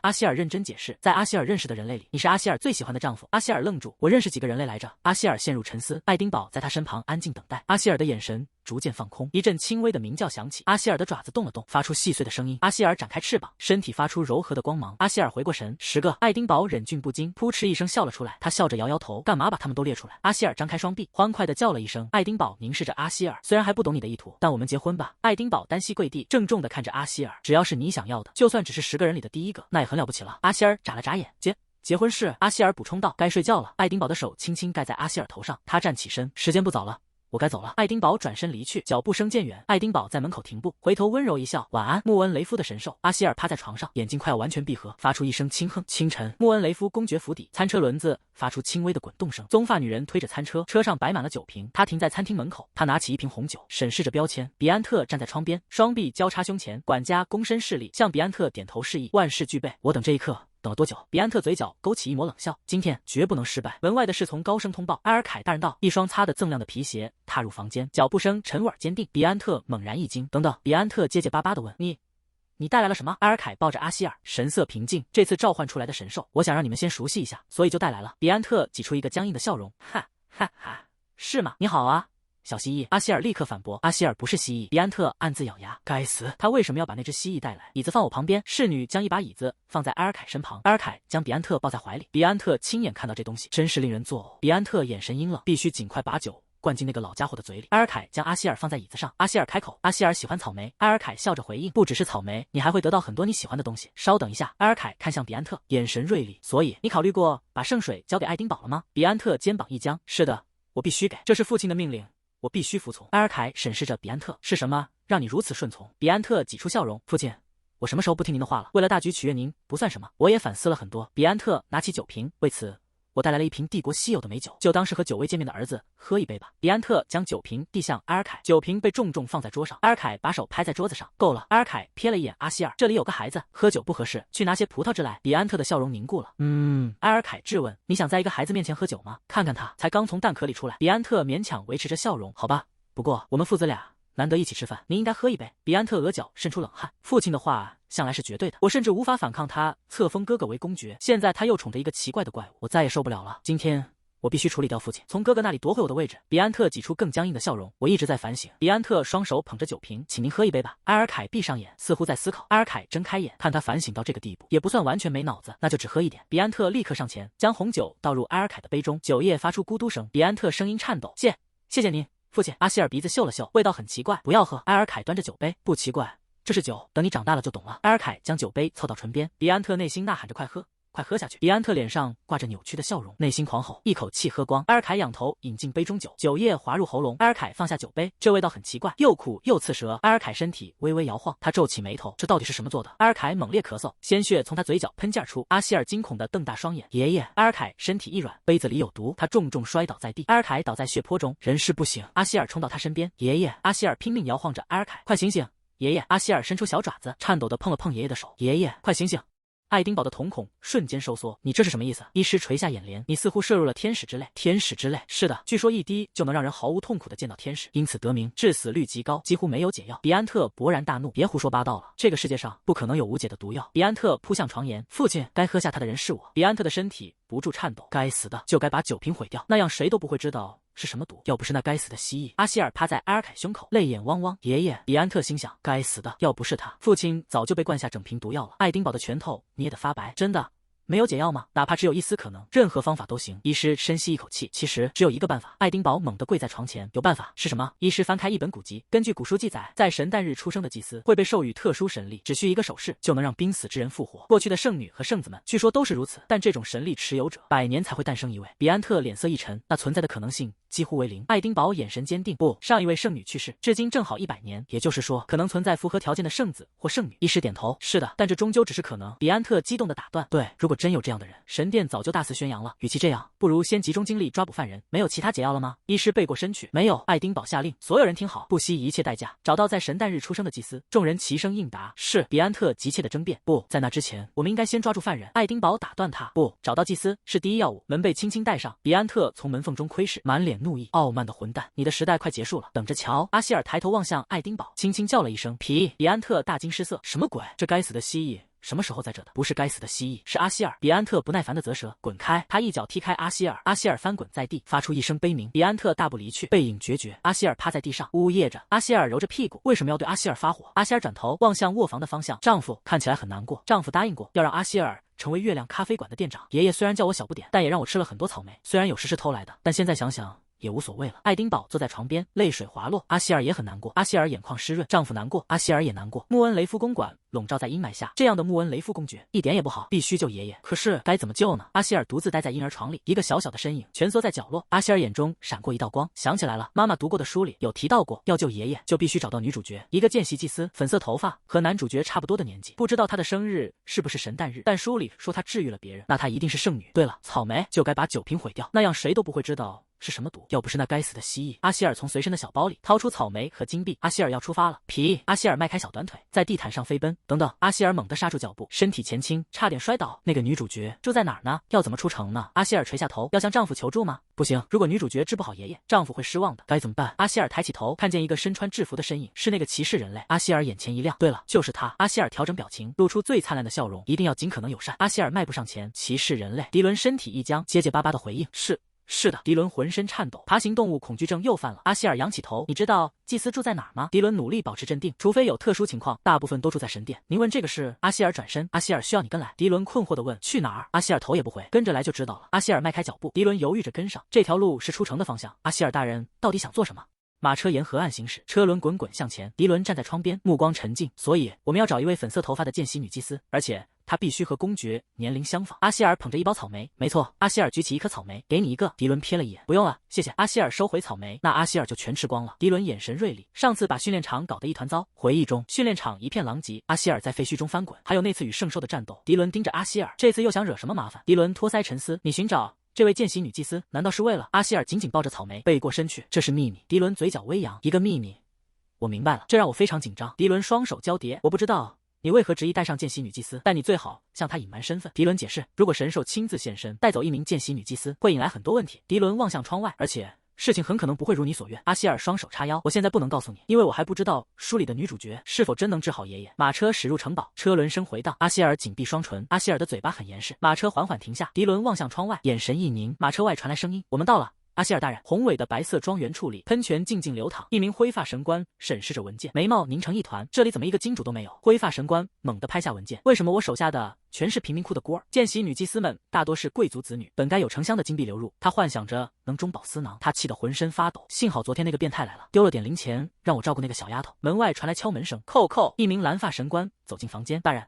您有访客。蓝发神官躬身报告，他们说想带走塞莱娜。什么？塞莱娜？那个不知天高地厚的小鬼，我正想把他卖给那个变态贵族呢。灰发神官面露不屑，到底是谁会想要那个孩子？蓝发神官回答，他们自称来自穆恩雷夫公爵府。窗外一辆华丽的马车静静停着。什么？穆恩雷夫？灰发神官猛地站起，穆恩雷夫家的人你怎么不早说？快走！灰发神官嘴角咧开，脸上堆满贪婪的笑容。瘦死的骆驼比马大，公爵府终究是公爵府，金钱在呼唤我。灰发神官满脸堆笑，您远道而来一定累了吧？听说您在找塞莱娜。灰发神官端起茶杯，哈哈，您是怎么知道我们塞莱娜的？是皮皮要找。灰发神官恍然大悟，哦，原来那小东西叫皮皮。迪伦面无表情的回答，是公爵大人上次来访时，他和皮皮玩得很好，给他留下了深刻的印象。公爵大人是这么说的。阿希尔坐在桌上，大口吃着草莓。灰发神官露出虚伪的微笑。塞莱娜确实是个善良温柔的孩子，不过很可惜，已经有人捷足先登了。灰发神官话锋一转，或许您需要别的孩子吗？阿希尔停下咀嚼。皮皮。阿希尔眼神坚定，非他不可。是的，非塞莱娜不可。迪伦眼神一凛，没有别的办法吗？迪伦冷冷回应，我当然知道。灰发神官摸着下巴，笑容狡猾。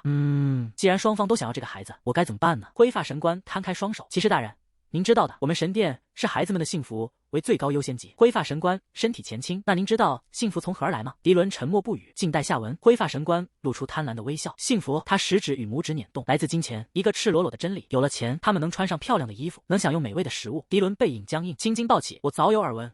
但没想到他竟真的拿孩子做交易，价高者得。迪伦掏出一个小钱袋，我应该还有些应急资金，虽然给阿希尔修完木偶娃娃后所剩不多了。迪伦将钱袋放在桌上，灰发神官清了清嗓子，打开钱袋，几枚硬币滚落。灰发神官鄙夷的看着硬币，这点钱可买不到幸福。迪伦眼神坚定，我稍后会带来更多。灰发神官竖起一根手指，幸福可不能赊账，让我看看昨天那个人带了多少来着。阿希尔从身后的包裹里摸出一枚金币，皮皮。金币在桌上滚动，发出清脆的声响。迪伦惊愕的看着金币，难道是那个玩具？阿希尔摊开小小的包裹，更多金币滚落出来。皮皮，金光闪闪的金币堆在桌上，每一枚都刻着可爱的动物图案。灰发神官眼睛放光，迪伦感慨，不愧是公爵的半生神兽，真是聪明。灰发神官拿起一枚金币，皮皮小姐，您要把这些都给我吗？阿希尔点点头。皮皮。灰发神官捧着金币，笑容满面，谢谢，有了这些，塞莱娜一定能过得很幸福。当然，绝对能。灰发神官转向门外，立刻把塞莱娜带来。迪伦揉了揉眼睛，我眼花了吗？刚才好像没看清。迪伦叹了口气，总算解决了我的爬行动物创伤也。阿希尔用爪子轻拍迪伦，阿希尔做得很好吧？阿希尔昂首挺胸，一脸自豪。门外传来尖锐的喊声：“放开我！马上放开我！”房门猛地被踹开，一个女孩被2名神官架着，奋力挣扎。我说我不去。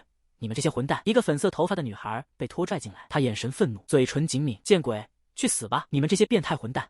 塞莱娜是个穿越者，她曾是韩国的一名普通上班族。一个女人走在人行道上，低头看着手机，周围人潮涌动。下班回家路上，她正读着一部言情奇幻小说，一辆卡车猛然撞来，可恶，是转生卡车！塞莱娜猛地坐起，发现自己身处陌生的卧室。我睁开眼，发现自己附身在刚才看的小说女主身上。作为一个读了15年、看过上百部作品的言情奇幻读者，这并不算什么意外。反正穿越到言情奇幻小说里，通常都会变成某个悲惨角色。黄金法则是改变自己的命运。塞莱娜手底下巴，眼神困惑。那我为什么会附身到一个好角色身上？这个角色童年时被卖给一个变态贵族，确实受了些苦，但遇到男主后，他的人生就彻底逆转了，不是吗？我一直做着心理准备，等着那个变态贵族找上门，但不该是现在。一个男人走进房间，面带微笑：“塞莱娜，快过来打招呼。”塞莱娜眉头紧锁，这个时间点太奇怪了，难道除了我还有别的穿越者？再说人不可貌相，那个人看起来不像变态。迪伦走了过来，阿希尔趴在椅子上，塞莱娜瞳孔骤缩。那个孩子是一辆华丽的马车驶入庄园，缓缓停下。塞莱娜神情凝重，他们能谈什么重要的事？阿希尔凝视着他，这个生物，我记得原著里描写的样子，一双弹珠似的粉色大眼睛，全身覆盖着黑色鳞片，头顶还粘着一块蛋壳，一定是阿希尔，原著里男主召唤的龙族兽人。塞莱娜看着阿希尔，满心困惑，但他为什么会在这里？阿希尔被召唤后，立刻喷火烧死了骑士，还因伤害男主被关进高塔。现在这个孩子出现在我面前，意味着这孩子是个穿越者，也可能是回归者或转生者。无论如何，他都在过着第二人生。为了扭转不幸的剧情，通常一部小说里出现2个穿越者，就必须遵守原著剧情。穿越女主往往会发疯，质问剧情为何偏离，最终遭受反噬沉沦。而那个人看来就是我了。塞莱娜的手指微微颤抖。该死，阿希尔！塞莱娜的目光落在阿希尔身上，阿希尔歪着头，似乎在打量塞莱娜。阿希尔突然开口：“我是穆恩雷夫的主人。”塞莱娜一脸冷汗，他这么快就要宣誓主权吗？我是老大，别惹我之类的。塞莱娜吞了口唾沫。那么你找我有什么事？冷静点，塞莱娜，别害怕。阿希尔也是一条凶猛的龙，我知道。他把好几个骑士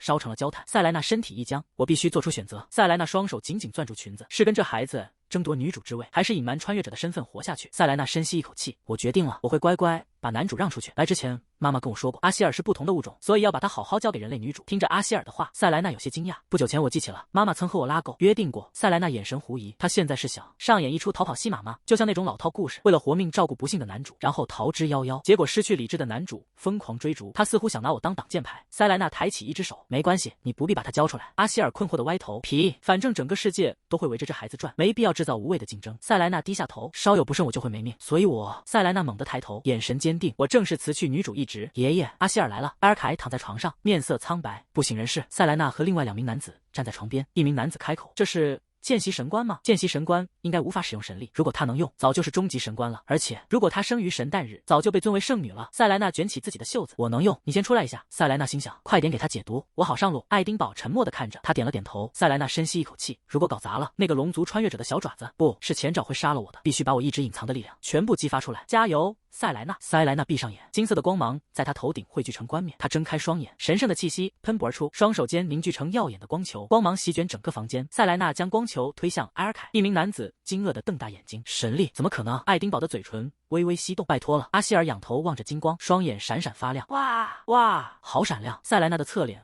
滑落一滴汗，毒素太多了，如果我再大几岁，神力就能完全净化它。以我现在的状态还不够。塞莱娜紧咬牙关，神力从指尖不断涌出，毒性太强了，我1天之内无法完全净化，我必须快点离开这里，在太阳落山之前。光芒散去，埃尔凯的眼睛缓缓睁开。爱丁堡惊呼：“埃尔凯大人！”阿希尔趴在床边，发出尖锐的叫声。埃尔凯躺在床上，意识模糊。我死了吗？我死了吗？床边围着一群人，他们俯视着。戴眼镜的男人道：“不。”你还活着？他面露喜色。阿希尔大人带来了神诞日出生的祭司。埃尔凯缓缓睁眼，没想到我这条命竟会被一只蜥蜴所救。他轻抚阿希尔的头，你平安无事，太好了。阿希尔骄傲地挺起胸膛。阿希尔一直都很强。埃尔凯看着爱丁堡，啧啧，大男人哭什么？爱丁堡用手背抹去眼泪，对不起。埃尔凯望向一旁的塞莱娜，所以是那个孩子救了我。是的。没错，这是阿希尔大人带来的祭司。埃尔凯环视房间，你们为了我辛苦了，我会好好奖赏你们的。戴眼镜的男人推了推镜框，恕我直言，埃尔凯大人体内还有余毒。阿希尔闻言一惊，埃尔凯看向塞莱娜，祭司，如果你不介意，能否留下来继续为我治疗？塞莱娜眼神动摇，为什么又会这样？如果我成了圣女，就会像原著一样嫁给男主，然后阿希尔可能会杀了我。他陷入黑暗的幻想，身体坠落，他猛然回神，瞳孔收缩。我必须不惜一切代价，避免成为圣女。塞莱娜神情真挚，我有一个请求。埃尔凯问，什么请求？请不要告诉任何人我拥有神力，还有，请让我成为阿希尔大人的侍女。什么？阿希尔瞪大眼睛。阿希尔的侍女？戴眼镜的男人开口。成为正式祭司不是更好吗？但你为何偏偏要侍奉阿希尔大人？塞莱娜斩钉截铁。不，我不想回去，那里的人总是嘲笑我，说我是贫民窟的孤儿。无数黑影包围着他，伸出指指点点的手。戴眼镜的男人叹气。哎呀，塞莱娜回答，因为阿希尔大人认可了我的价值，亲自找到了我，我想报答这份恩情。塞莱娜恳切地望着阿希尔，请您接受我好吗？阿希尔大人。阿希尔睁大眼睛，这好像和我预想的不一样呢。妈妈之前不是说我应该把丈夫让给人类吗？呸，搞不懂。埃尔凯开口，那么就让女仆们准备塞莱娜小姐的住处吧。爱丁堡站起身，这么晚了，辛苦大家，我们只是做了分内之事。戴眼镜的男人说，你们二位好好休息。塞莱娜微微颔首。阿希尔不安地瞥向他，妈妈说过，女主角是要小心的人类，她为什么要当阿希尔的侍女？塞莱娜转身离去，脚步声在空旷的走廊回响。爱丁堡对阿希尔说，你要慎重考虑是否收那位祭司为侍女，报答她的方式有很多，如果你不愿意，可以拒绝。阿希尔低头沉思，好吧，阿希尔会考虑的。阿希尔抬头望向爱丁堡，但是丈夫找到伤害爷爷的人了吗？爱丁堡侧过脸，还没有。爱丁堡垂下眼帘，我很没用，对吧？阿希尔，在你去找祭司的时候，我一事无成。迪伦说嫌疑犯失踪了，他最后出现的地方是要塞外的马厩。阿希尔拽了拽爱丁堡的衣服，丈夫没事就好。爱丁堡神情疲惫。阿希尔开口，爷爷的儿子也很奇怪，比安特把所有人都拖去了猎场，你才会这么辛苦。爱丁堡有些惊讶，你怎么知道这些？阿希尔无所不知，但我不是从骑士那里听说的。阿希尔一脸得意，阿希尔会保守秘密的，我保证。爱丁堡心想，看来是迪伦那小子把什么都告诉了这小家伙，我得警告他管好嘴巴。阿希尔走向门口，总之丈夫加油。爱丁堡一愣，阿希尔走了。爱丁堡伸手挽留，喂，等一下。爱丁堡的手停在半空，他一定很累了，我都没能好好谢谢他。爱丁堡不好意思的挠头，感谢你救了爷爷。阿希尔挺起胸膛，阿希尔救了爷爷，现在该惩罚伤害爷爷的人了。阿希尔眼中燃起火焰。阿希尔小跑穿过大厅，兔子在沙发上熟睡，嫌犯在要塞外的马厩附近失踪了。阿希尔趴在窗台上，俯瞰着夜色中的要塞，外面已经下雪了。阿希尔不喜欢冷，灵光一闪，阿希尔的爪子前出现一个紫色漩涡，找到了。阿希尔得意地展示新斗篷，穿上妈妈做的斗篷，暴风雪也不怕。阿希尔瞥见熟睡的兔子，他把一条黄围巾搭在兔子身上，兔子迷糊地睁开眼。阿希尔开口，走吧。兔子。阿希尔惊醒，瞬间清醒，他迅速戴上围巾，跟上阿希尔的脚步。现在出发，还能及时赶回来。雪山连绵，寒风呼啸。阿希尔拖着一只小兔子在雪地里艰难跋涉，发出细微的呜咽声。阿希尔穿着蓝色斗篷，兔子紧紧抱着阿希尔的衣服，一同在风雪中前行。远处一座孤零零的木屋被厚雪覆盖，难道是那个谷仓？这里本该是座废弃的塔，感觉阴森森的，不会有鬼吧？阿希尔躲在门后，只露出半个身子，悄悄推着兔子。兔子朋友，你先去，阿希尔会保护你的。兔子惊恐地瞪大眼睛，全身僵住。阿希尔用力一推，快去吧，兔子。兔子被推进了门内，阿希尔紧随其后，一点都不可怕的。门边的兔子瑟瑟发抖，发出绝望的悲鸣。阿希尔轻声安抚，因为阿希尔就在你身后。兔子被猛地一推，发出尖锐的惨叫。阿希尔和兔子滚作一团，兔子双眼翻白，口吐白沫。阿希尔抱起昏厥的兔子，对不起，兔子，你还好吗？兔子虚弱的呻吟。黑暗中传来一阵骚动，阿希尔和兔子惊恐地抱在一起，周围浮现出许多小幽灵。兔子发出撕心裂肺的尖叫。一只狐狸突然出现，狐狸蹲坐在干草堆上，轻声叫唤：“你们太吵了。”阿希尔松了口气，原来是狐狸朋友。阿希尔抱着兔子，小心翼翼地打招呼：“你好呀。”狐狸朋友。阿希尔连忙道歉，抱歉，我们太吵了。狐狸高傲地哼了一声，爪子在干草上刨了刨。阿希尔凑近一步，我可以问你一件事吗？狐狸轻摇尾巴。阿希尔凑近嗅了嗅，你的气味和我丈夫很像，但是也不是爷爷的气味啊。气味现在不重要。阿希尔跟着狐狸跑起来，兔子也一蹦一跳地跟上。阿希尔追着狐狸的尾巴，黑狐狸，黑狐狸，你住在这里吗？狐狸停下脚步，沉默不语。阿希尔有些困惑，狐狸。阿希尔继续追问，你有没有见过一个人类女人？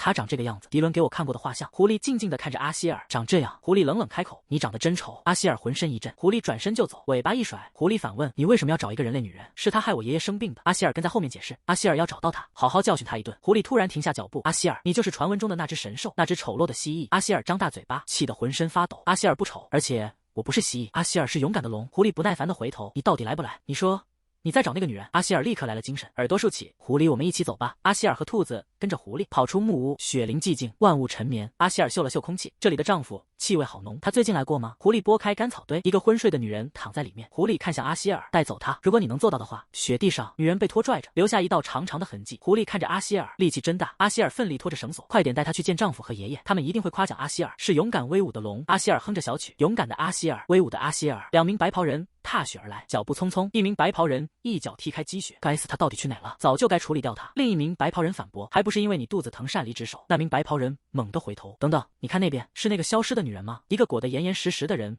躺在雪中，阿希尔正拖着他走。阿希尔肚子咕咕叫，好一点力气都没有了。白袍人居高临下，喂小蜥蜴。阿希尔抬起头，发出怯懦的叫声。阿希尔吓得缩成一团，浑身发抖。阿希尔抬头看着白袍人，他们的气味和比安特一样。白袍人抽出匕首，刀锋在血光下闪烁。阿希尔鼓起勇气，不给。阿希尔站在包裹前，张开双臂。阿希尔要和坏人战斗。一个白袍人冷笑，胆子不小，但你能做什么？因为阿希尔是勇敢的。阿希尔深吸一口气，胸前泛起粉色光芒，光芒熄灭，阿希尔的身体恢复原样。糟糕，太饿了，喷不出火。白袍人失去耐心，本想让你毫无痛苦，你偏要耍这些花招。白袍人眼神冰冷，你这个无礼的小鬼，长剑出鞘，救命啊！救救阿希尔！白袍人被一股力量击飞，重重摔在雪地里。白袍人倒在雪地里，阿希尔捂着脸，瑟瑟发抖，发出细微的呜咽。是谁？是谁救了阿希尔？一个身穿灰色大衣的男人，背对立，手握长剑，剑尖滴落雪水。他长得和丈夫一模一样，气味也完全相同。难道是？男人看着阿希尔，眼神里是熟悉的温柔。父亲！男人缓缓转身，金色短发在风中微动，紫色眼眸冰冷如霜。男人的目光扫过现场，不要对任何人提起今天的事。和丈夫相似的脸，相似的气味，比我祖父还年轻的脸，错不了。阿希尔瞳孔放大，父亲。一转眼，男人已经消失得无影无踪了。远方雪山之巅，一座孤塔矗立，他明明被困在塔里，怎么逃出来的？秋日林间，一队骑手策马前行，马蹄声阵阵。一名贵族男子面带微笑，比安特大人，今天的狩猎是最棒的。他随即改口，我现在该叫您公爵了。另一名贵族随声附和，家族动摇的纲纪总算归位。少公爵在时真是令人郁闷，现在终于能喘口气了。比安特在马上回望众人，你们也辛苦了。比安特嘴角勾起一丝冷笑，早该这样处理父亲。我之前在担心什么？比安特轻啧一声，我就是心太软了。比安特转回头，怎么样？天气这么好，我们去喝一杯吧。贵族们齐声恭维，太好了。公爵大人赏的酒，我们一定欣然接受，这是我们的荣幸。比安特在马上冷眼旁观，一群马披荆。比安特策马奔向庄园，马蹄声渐响，远处城堡宏伟壮丽。比安特突然勒马，号角声响起，卫兵们列队迎接。爱丁堡站在队伍最前方。比安特翻身下马，侄子，你怎么在等我？爱丁堡抬眼，眼神冰冷。比安特。穆恩雷夫以毒杀阿尔凯大人的罪名，我将收回穆恩雷夫城堡。荒谬的指控在耳边回响，每一个字都像针一样刺痛。比安特怒目圆睁，胡说八道，不是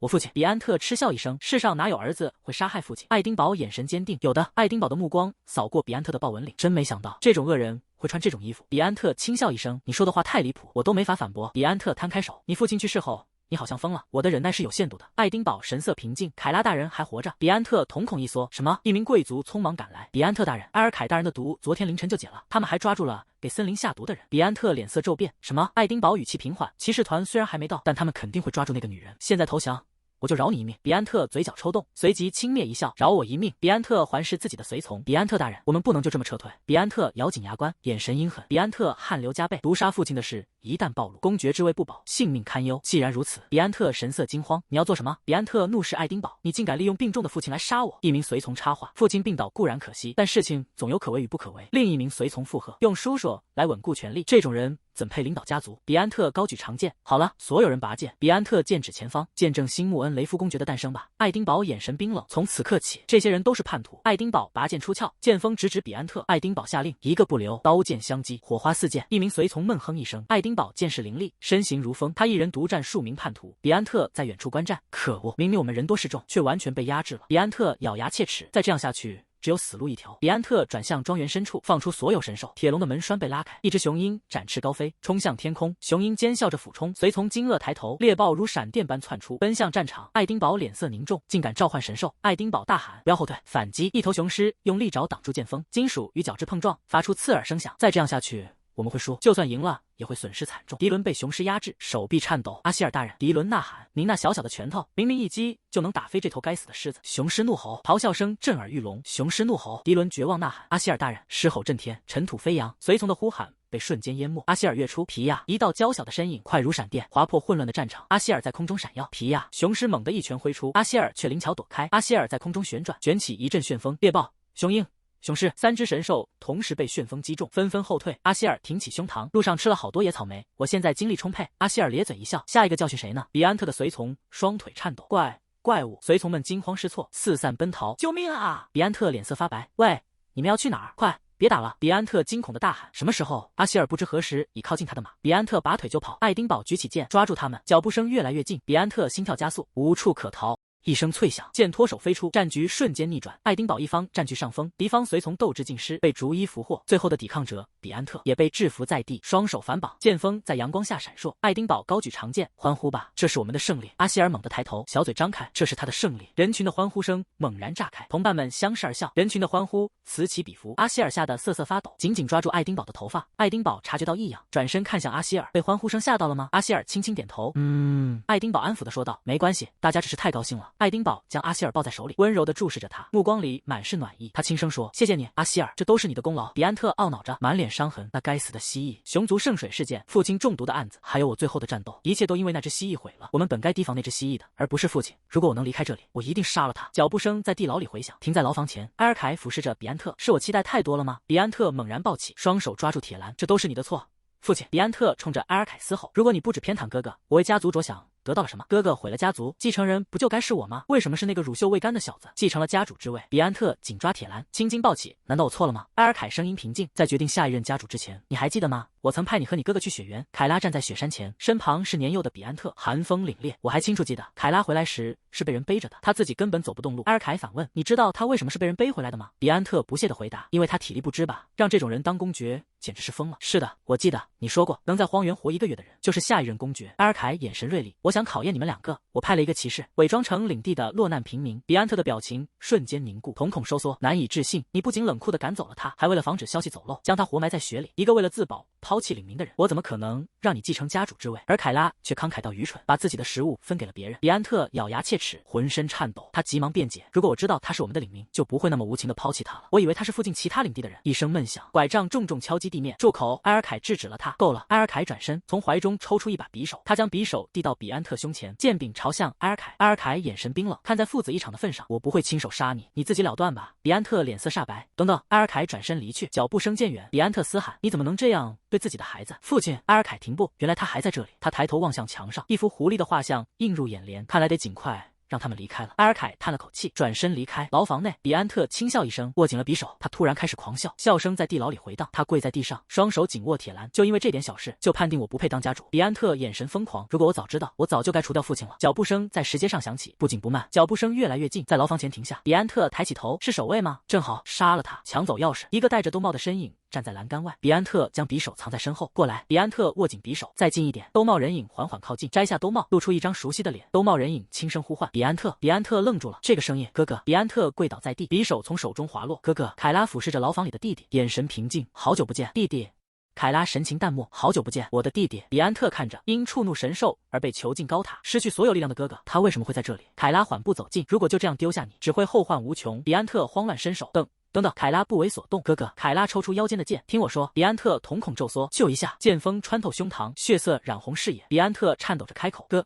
凯拉抽出长剑，比安特应声倒地，鲜血喷涌出。比安特嘴角一血，他痛苦的呻吟，挣扎着跪倒，手无力的垂落，在血泊中瘫软。凯拉站在牢门外，冷漠地注视着一切。他将手伸进铁栏，抚上比安特的肩膀。凯拉的眼神没有一丝波澜。永别了！凯拉转身离去。我无能的弟弟。凯拉神色懊悔，真不该把那个女人交给他。一只小狐狸蹭着凯拉的裤腿，你把事情搞复杂了。凯拉开口，我们去首都。小狐狸歪着头，凯拉迈开脚步，小狐狸紧随其后。明亮华丽的房间内，茶点摆满桌面，有人轻声开口：大家听到消息了吗？一位贵妇提起话头，关于穆恩雷夫公爵家，那家还没倒台吗？另一位贵妇接过话，听说那位年轻公爵勾结皇室，召唤出了一个怪物，却没能将其收为神兽。第三位贵妇轻蔑一笑，他要召唤怪物的时候，我就知道会这样，不知道那东西会不会说话？一位红裙贵妇轻摇手指，你们的消息太慢了，穆恩雷夫家爆发了内战。众人惊愕，什么？真的吗？红裙贵妇继续说道，是的，但公爵召唤的那个怪物，据说以一己之力对抗数百名骑士，平息了叛乱。一头巨龙在山谷中咆哮，紫色的能量环绕其身，他俯瞰着渺小的人群，威严不可侵犯。他无需法器就能喷火，徒手砸碎奥利哈冈大门。据说还随身带着一只兔子，当作应急午餐。而那样的怪物竟要成为穆恩雷夫家的新神兽，我们必须向皇室正式请愿，抗议他成为神兽。一座宏伟的庄园矗立，这就是贵族们的动向。2名女仆垂手肃立，女人坐在华丽的房间里，一名女仆跪在地上，她若有所思。女人勾起一丝笑意，穆恩雷夫公爵的怪物有那么强吗？女人坐姿慵懒，她是3公主伊俄卡斯特林阿里俄妃。那个怪物强大到足以拒绝我的求婚吗？女仆身体颤抖，茶杯在她背上摇摇欲坠。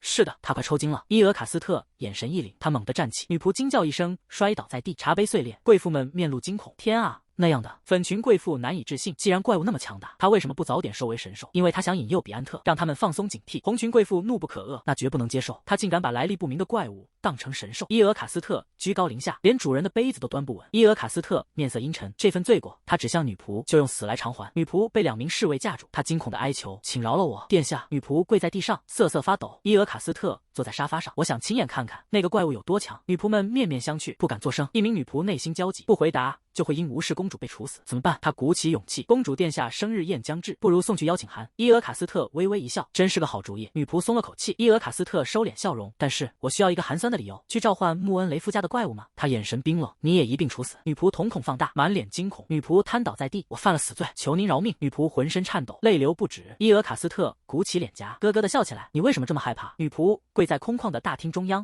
我只是……伊俄卡斯特下达命令，给穆恩雷夫公爵寄一封信，邀请公爵和他的神兽来参加我即将到来的生日宴。伊俄卡斯特补充道，还有务必强调，就算公爵不来，神兽也必须到场。伊俄卡斯特笑容灿烂，眼神中闪烁着兴奋与期待。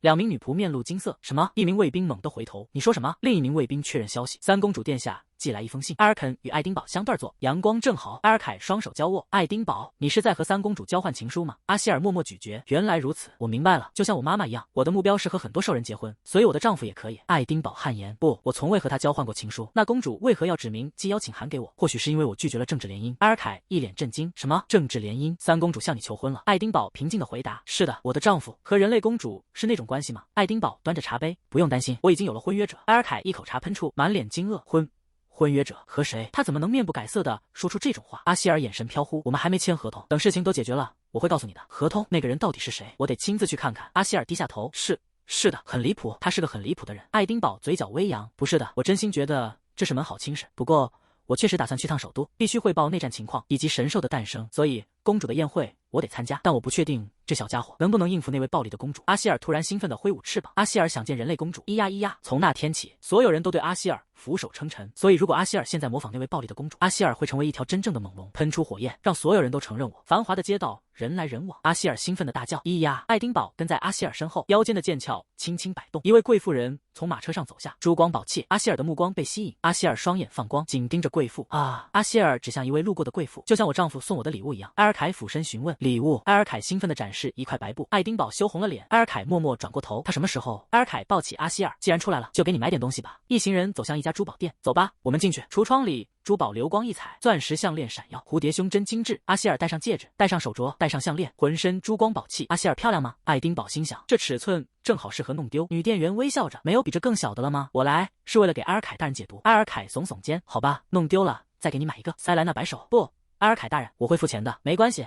你救了我的命，这是我最起码能做的。要我把整个店买下来吗？埃尔凯双臂交叉，还想要什么？尽管说。有钱人。塞莱娜内心吐槽。店门上的铃铛响起。真的吗？我还以为在外面看到了熟悉的骑士，原来是穆恩雷夫公爵。灰发神官看向埃尔凯一行人，好久不见。灰发神官表情僵硬。塞莱娜眼神一凛，荆棘与玫瑰的幻象在他脚下蔓延。灰发神官不怀好意地笑着，你们或许没钱让我们的塞莱娜开心，但看起来倒是有钱花在神兽身上。爱丁堡侧目瞥向灰发神官，看他的领事，他似乎是个低阶神父。爱丁堡面无表情地思索，这种人哪来的胆子胡说八道？阿希尔歪着头，他趴在琳琅满目的珠宝上。灰发神官笑容不减，我之前不是给过一点提示吗？有个家族连最基本的礼节都没有，就随便带走了一个孩子。一位戴帽的贵妇人转向灰发神官，西奥多神父，你这是什么意思？爱丁堡与塞莱娜僵在原地，面色凝重。贵妇人一手托着下巴，眼神狐疑，你是说穆恩雷夫公爵家吗？爱丁堡伸手护住埃尔凯，公爵夫人，能详细说说发生了什么吗？贵妇人看向西奥多神父，请讲。西奥多摊开手掌，听了您会大吃一惊的。外面那个骑士说，他需要有人照顾公爵的神兽，点名要这里的见习神女塞莱娜。您知道的，神殿送走孩子时会仔细审查对方的能力。西奥多眉头紧锁，虽然是公爵的要求，但我们不能无视神殿的程序，所以我们要求他出示财力证明。那个骑士却用一堆垃圾来嘲弄我。西奥多捏着一枚金币，满脸鄙夷，全是假金币。你们信吗？那些都是阿希尔的宝物。贵妇人神情困惑。阿希尔突然跺脚，冲着西奥多尖叫，那才不是垃圾，我在幼儿园每次得到老师表扬都会得到一枚。贵妇人眼神一凛，翻译魔法。贵妇人瞳孔微缩，翻译魔法是王室的专利，这意味着这是一只神兽。阿希尔气鼓鼓地转过身，双臂抱在胸前。哼！爱丁堡的剑重重敲击地面，他眼神冰冷。看来是这样。爱丁堡神色一凛，他的声音响彻全场。一个本应侍奉神兽的神父，竟敢把穆恩雷夫家的神兽赐予的宝物说成垃圾。西奥多脸色煞白，身体微微后仰。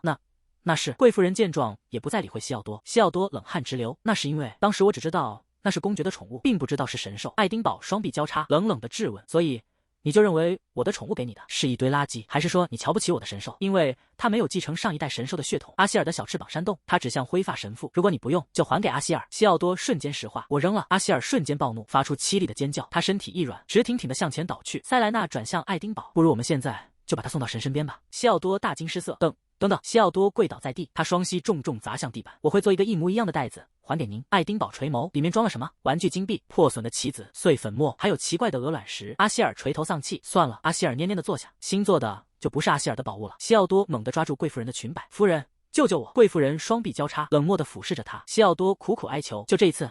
求您了！贵妇人闭上眼睛，怎么会跟这种蠢货扯上关系？贵妇人转身面向埃尔凯，他似乎已经反省够了，就到此为止吧。爱丁堡面无表情地问：如果受辱的是斯塔拉皮特家的神兽，你还会叫我停下吗？贵妇人神色一滞，你还在记恨当时的事？贵妇人闭上眼，都过去了，我怎么会？我只是好奇。爱丁堡直视着他，眼神锐利。埃尔凯靠近爱丁堡，轻声询问：当时发生了什么？他在说什么？爱丁堡摇头：没什么，我们继续购物吧。斯塔拉皮特府邸，一座宏伟的庄园沐浴在目光中。贵妇人猛地推开大门：喂！你！贵妇人怒视她的丈夫，今天遇到的那个神父，你去负责处理掉。贵妇人的丈夫放下手臂，贵妇人双手叉腰，你知道今天发生了什么吗？我因为那个神父受到了威胁。贵妇人双手抓挠着头发，被穆恩雷夫公爵本人威胁，他不过是得到了一只神兽，就敢这么嚣张？那个破落家族威胁我们，我只是调解了一下，他就把当年的事翻了出来。贵妇人的丈夫问：你是指年轻公爵刚继承爵位的时候？是的，我们不是派神兽去帮公爵消灭沙漠魔物了吗？一只巨大的火焰凤凰在空中盘旋，它的羽翼燃烧着金色的烈焰。当时出了点小差错，我承认穆恩雷夫骑士团有一半人死在了皮尔的火焰里，一个骑士在烈焰中挣扎的身影一闪而过。贵妇人嗤笑：那又怎样？他们该感谢我们救了另一半人。贵妇人回忆起往事，爱丁堡在火海前指责他，居然抱怨我们派火鸟神兽去沙漠。贵妇人眼神阴狠，当时就该彻底碾碎他们，而不是只操纵舆论。贵妇人的丈夫附和：没错。贵妇人继续说：我看过了，穆恩雷夫公爵的神兽就是一只几乎看不见的小蜥蜴。贵妇人嘴角勾起一抹冷笑：那么他击败比安特神兽的故事也肯定是谎言了。所以亲爱的，贵妇人眼中闪烁着恶毒的光芒，用我们的神兽让那只小蜥蜴知道自己的位置，再一次把一切都烧成灰烬，火焰吞噬一切，发出熊熊的轰鸣。一名骑士长叹一声，另一名骑士瘫坐在地。迪伦手扶额头，该怎么办？真是个大麻烦。阿希尔开口：人类骑士怎么了？迪伦转身看向阿希尔：这个嘛。爱丁堡坐在书桌前，审视着手中的信件。斯塔拉皮特公国信中请求一场友谊赛，在两个骑士团之间。阿希尔震惊地张开嘴：怎么会这样？那既然如此，你们和他们打一架不就行了？迪伦一声叹息：说实话，我们的实力不如他们。另一个骑士跪倒在地：再这样下去，我们会惨败，给公国蒙羞。阿希尔叉腰站立：那么阿希尔就为你们而战。阿希尔自信满满：看好了，阿希尔打架超厉害的。阿希尔挥舞着小拳头。迪伦无奈的微笑：哈哈，心意我领了，但神兽不能参加骑士团的友谊赛。阿希尔瞬间泄气，瘫坐在地。皮！阿希尔突然一愣，等等，皮！阿希尔双眼放光，一个念头闪现。阿希尔猛地推开一扇大门，冲进奢华的房间。房间内，埃尔凯正在摆弄棋子，他被突然闯入的阿希尔吓了一跳。阿希尔皱起眉头：你这小家伙，把马头丢哪儿了？跑来这里！阿希尔歪着头，满脸困惑地看着埃尔凯。埃尔凯将一枚棋子放进棋盒，阿希尔好奇地盯着一个玩具，原来爷爷也玩玩具。埃尔凯疑惑地看向阿希尔，阿希尔走到他面前，抬头仰望，骑士们站成一排，神情紧张。迪伦开口：埃尔凯大人，不知您大驾光临。埃尔凯拖着阿希尔来的路上，都听这小家伙说了，提升实力的最快方法就是生死对决，因此从现在开始，骑士们瞬间挺直身体。埃尔凯举起阿希尔，面对穆恩雷夫的神兽，拼尽全力战斗吧！阿希尔张开嘴，发出挑战的吼声：放马过来！骑士们面面相觑，领头的骑士拔出剑，很好！骑士们齐声高喊：请阿希尔大人多多指教！伊俄卡斯特坐在沙发上，听着汇报，忍不住笑出声。一只小蜥蜴在训练穆恩雷夫的骑士，这下可有好戏看了。女仆垂手侍礼。伊俄卡斯特好奇地问：他的性格怎么样？像传闻中那么凶猛吗？女仆恭敬地回答：他专挑骑士的弱点攻击，似乎毫不留情。伊俄卡斯特拖着下巴，真想亲眼看看。可惜了，斯塔拉皮特公国好像很怕穆恩雷夫，不敢举办神兽友谊赛。女仆不解：怕？您这是什么意思？没错，如果那只蜥蜴战胜了我们的神兽，最弱家族的名号就要易主了。穆恩雷夫骑士团的实力其实并不逊色于其他骑士团，所以他们的实力被低估了。伊俄卡斯特轻点下巴，这就说得通了。斯塔拉皮特家族一直在散播负面舆论，这场友谊赛会非常有趣。伊俄卡斯特用扇子指向前方，联系两位公爵，务必带上他们的神兽。几天后，友谊赛前2天，骑士们深深鞠躬。阿希尔昂首挺立，这几天多谢阿希尔大人了。领头骑士脸上贴着创可贴，笑着开口：感谢您毫不留情地击败我们。迪伦递上一个装满玩具的纸箱，这是我们的一点心意。阿希尔双眼放光，皮！阿希尔用头锤撞断一根木桩，骑士们看得目瞪口呆。一名骑士低声说：阿希尔大人很高兴。另一名骑士附和：看来他认可了我们的努力。夜色降临，骑士们的声音回荡：阿希尔大人，我们会继续努力训练的。一座华丽的粉色房间内，埃尔凯和爱丁堡为阿希尔准备了新家。阿希尔趴在柔软的床上，舒适的伸展身体。阿希尔泡在华丽的浴盆里，水汽氤氲。皮！月亮已经升起来了。阿希尔来到人类世界已经很久了，不久前还过了生日，我居然忘了我的生日！阿希尔猛地坐起，身体僵住。啊！一只白兔歪着头，兔子。阿希尔把毛巾拧成尖帽，戴在头上。我们来给阿希尔开生日派对吧！阿希尔张开双臂，一块宵夜蛋糕充当生日蛋糕，一只兔子扮演派对嘉宾。一场迟来的庆生会开始了。阿希尔对着兔子唱起歌，祝阿希尔生日快乐。一名女仆从门后探出头，静静观察，随即转身离去。阿希尔停下歌声，眼神暗淡下来。祝亲爱的阿希尔生日快乐！阿希尔突然趴倒，阿希尔不想玩了。兔子惊恐地看着阿希尔，眼中噙满泪水。不对，生日派对应该更热闹才对。回忆的画面闪过，无数玩具和朋友环绕，巨大的蛋糕上插着蜡烛，大家都在为阿希尔庆祝。阿希尔的眼泪滑落，阿希尔想见大家了。阿希尔趴在地上，泪水无声滑落。兔子静静地趴在旁边。门外传来一个声音，爱丁堡站在门前。他神情紧张，抱着一个蓝色礼盒。我可以进来吗？一个华丽的蓝色首饰盒被递出，拿着。阿希尔问道：“这是什么？”爱丁堡垂下眼帘：“生日礼物。”他将盒子放在沙发上。阿希尔的生日已经过了吧？爱丁堡的语气带着歉意：“抱歉。”没能早点给你。阿希尔扑到首饰盒上，谢谢你。盒盖应声弹开，清脆一响。阿希尔的眼睛瞬间亮了。哇！爱丁堡解释道，这是个警示，也可以别在围巾后面。盒中竟握着一枚胸针，黑丝带与粉色宝石交相辉映，华美精致。阿希尔兴奋地扇动翅膀，尾巴摇摆。丈夫，你看，我在飞。爱丁堡温柔地看着阿希尔，喜欢吗？喜欢。我听说你为了友谊赛训练了骑士团，那是我的工作，不过还是谢谢你。阿希尔的语气充满关切。丈夫，你为什么有这么重的黑眼圈？爱丁堡递出一份文件，我一直在忙着处理那张报告，不过结婚契约已经完成了，你看看。阿希尔接过文件，认真阅读。第一条，爱丁堡·穆恩雷夫将永远不会对异性产生感情。第二条，爱丁堡·穆恩雷夫将满足阿希尔的任何愿望。第三条，为了穆恩雷夫家族的血脉，阿希尔允许收养继承人。爱丁堡蹲下身，视线与阿希尔齐平。你可能觉得第一和第二条很明显，但总有人不遵守显而易见的事。我写进契约是为了让你安心。爱丁堡的视线飘向一旁。还有第三条，我无法生育，所以家族需要一个养子作为继承人，希望你能同意。阿希尔满脸困惑，你为什么不能有孩子？阿希尔天真的解释，幼儿园老师说，只要牵着手睡觉，送子鸟就会送来宝宝。爱丁堡无奈的叹气，不是那样的，我们是不同的物种。阿希尔歪着头，眼神清澈，满是不解，羽毛笔在纸上疾书。爱丁堡补充道，反正要等我成年后才收养，你不确定的话，就看前两条好了。阿希尔低头看着契约，陷入沉思，这两条似乎都只对阿希尔有利。丈夫，你没有什么想要的吗？爱丁堡温柔地凝视着阿希尔，没有，我只想要你一件事。爱丁堡单膝跪地，作为神兽，永远你留在我身边。阿希尔抬起爪子，我的愿望有了第二条，以后随时都能说。阿希尔的爪印落在契约上，墨迹清晰。爱丁堡举起契约，上面也盖了你的爪印，我们的契约正式成立了。爱丁堡温柔地看着阿希尔，因为你年纪还小，我们不能马上结婚，等你成年后，我会立刻向你求婚。阿希尔点点头，好。爱丁堡好奇地问，对了，你的家乡怎么过生日？阿希尔打了个大大的哈欠，戴上漂亮的派对帽，唱生日歌，吹蜡烛，吃蛋糕。爱丁堡轻抚阿希尔的背，困了就睡吧。阿希尔蜷缩起来，好的。爱丁堡俯视着沉睡的阿希尔，轻声说，做个好梦。爱丁堡趴在床边，凝视着阿希尔熟睡的侧脸。我的伴侣。时间流逝，友谊赛的日子到了。一座宏伟的白色城堡矗立在山脚下，旗帜飘扬，赛场观众席人声鼎沸，座无虚席。一位贵族低声议论，斯塔拉皮特公爵太过分了，他带这么多人来，不就是想公开羞辱穆恩雷夫吗？另一位贵族附和道，反正斯塔拉皮特赢定了，穆恩雷夫根本不是对手。人群中又传来声音，我听说沙漠洞穴事件后，穆恩雷夫的骑士团全换了，不过压穆恩雷夫赢赔率会很高吧？埃尔凯最近好像在谋划什么，伊卡斯塔公主大概在催促政治联姻吧。埃尔凯看着塞莱娜，你在准备订婚之类的事吗？塞莱娜立刻否认，没有，我完全没有准备那种事。埃尔凯点点头，我明白了。塞莱娜心思急转，那么这个老头是想把我许配给男主角？埃尔凯拿起两个玩偶，一个是塞莱娜，一个是爱丁堡，他将两个玩偶的嘴对在一起。你怎么这么不知羞耻？塞莱娜打断埃尔凯，埃尔凯大人，我打算终身不婚，我生下来就哭着喊绝不结婚，昨晚梦见自己带着婚纱，直接哭醒了。如果有人向我提亲，我宁愿喝毒药去死。而且算命的说，我注定会克服。埃尔凯不耐烦的摆手，知道了知道了，真可惜。塞莱娜心下了然，果然只要我放松警惕，他就会把我许配给男主角。也许我该出国，可是钱从哪儿来？塞莱娜猛然想起，对了，还有和斯塔拉皮特家族的友谊赛。塞莱娜高声叫卖，吓住了吓住了。穆恩雷夫赢了赔10倍，斯塔拉皮特赢了只赔2-3倍。贵族好奇地问，都是公爵家族，为什么赔率差这么多？塞莱娜解释道，因为买斯塔拉皮特赢的人太多了，您要不要买穆恩雷夫？回报率很高。贵族断然拒绝，不了，谢谢，我可不是傻子，别浪费我的钱。塞莱娜微微一笑，没错，继续压斯塔拉皮特吧，这样我的奖金才会更高。一个戴兜帽的身影走向柜台，脚步沉稳，兜帽下传出低沉的声音，300万金币。塞莱娜猛地回头，戴兜帽的身影补充道，我押300万金币，穆恩雷夫赢。塞莱娜双眼圆睁，那个孩子是伊卡斯塔公主。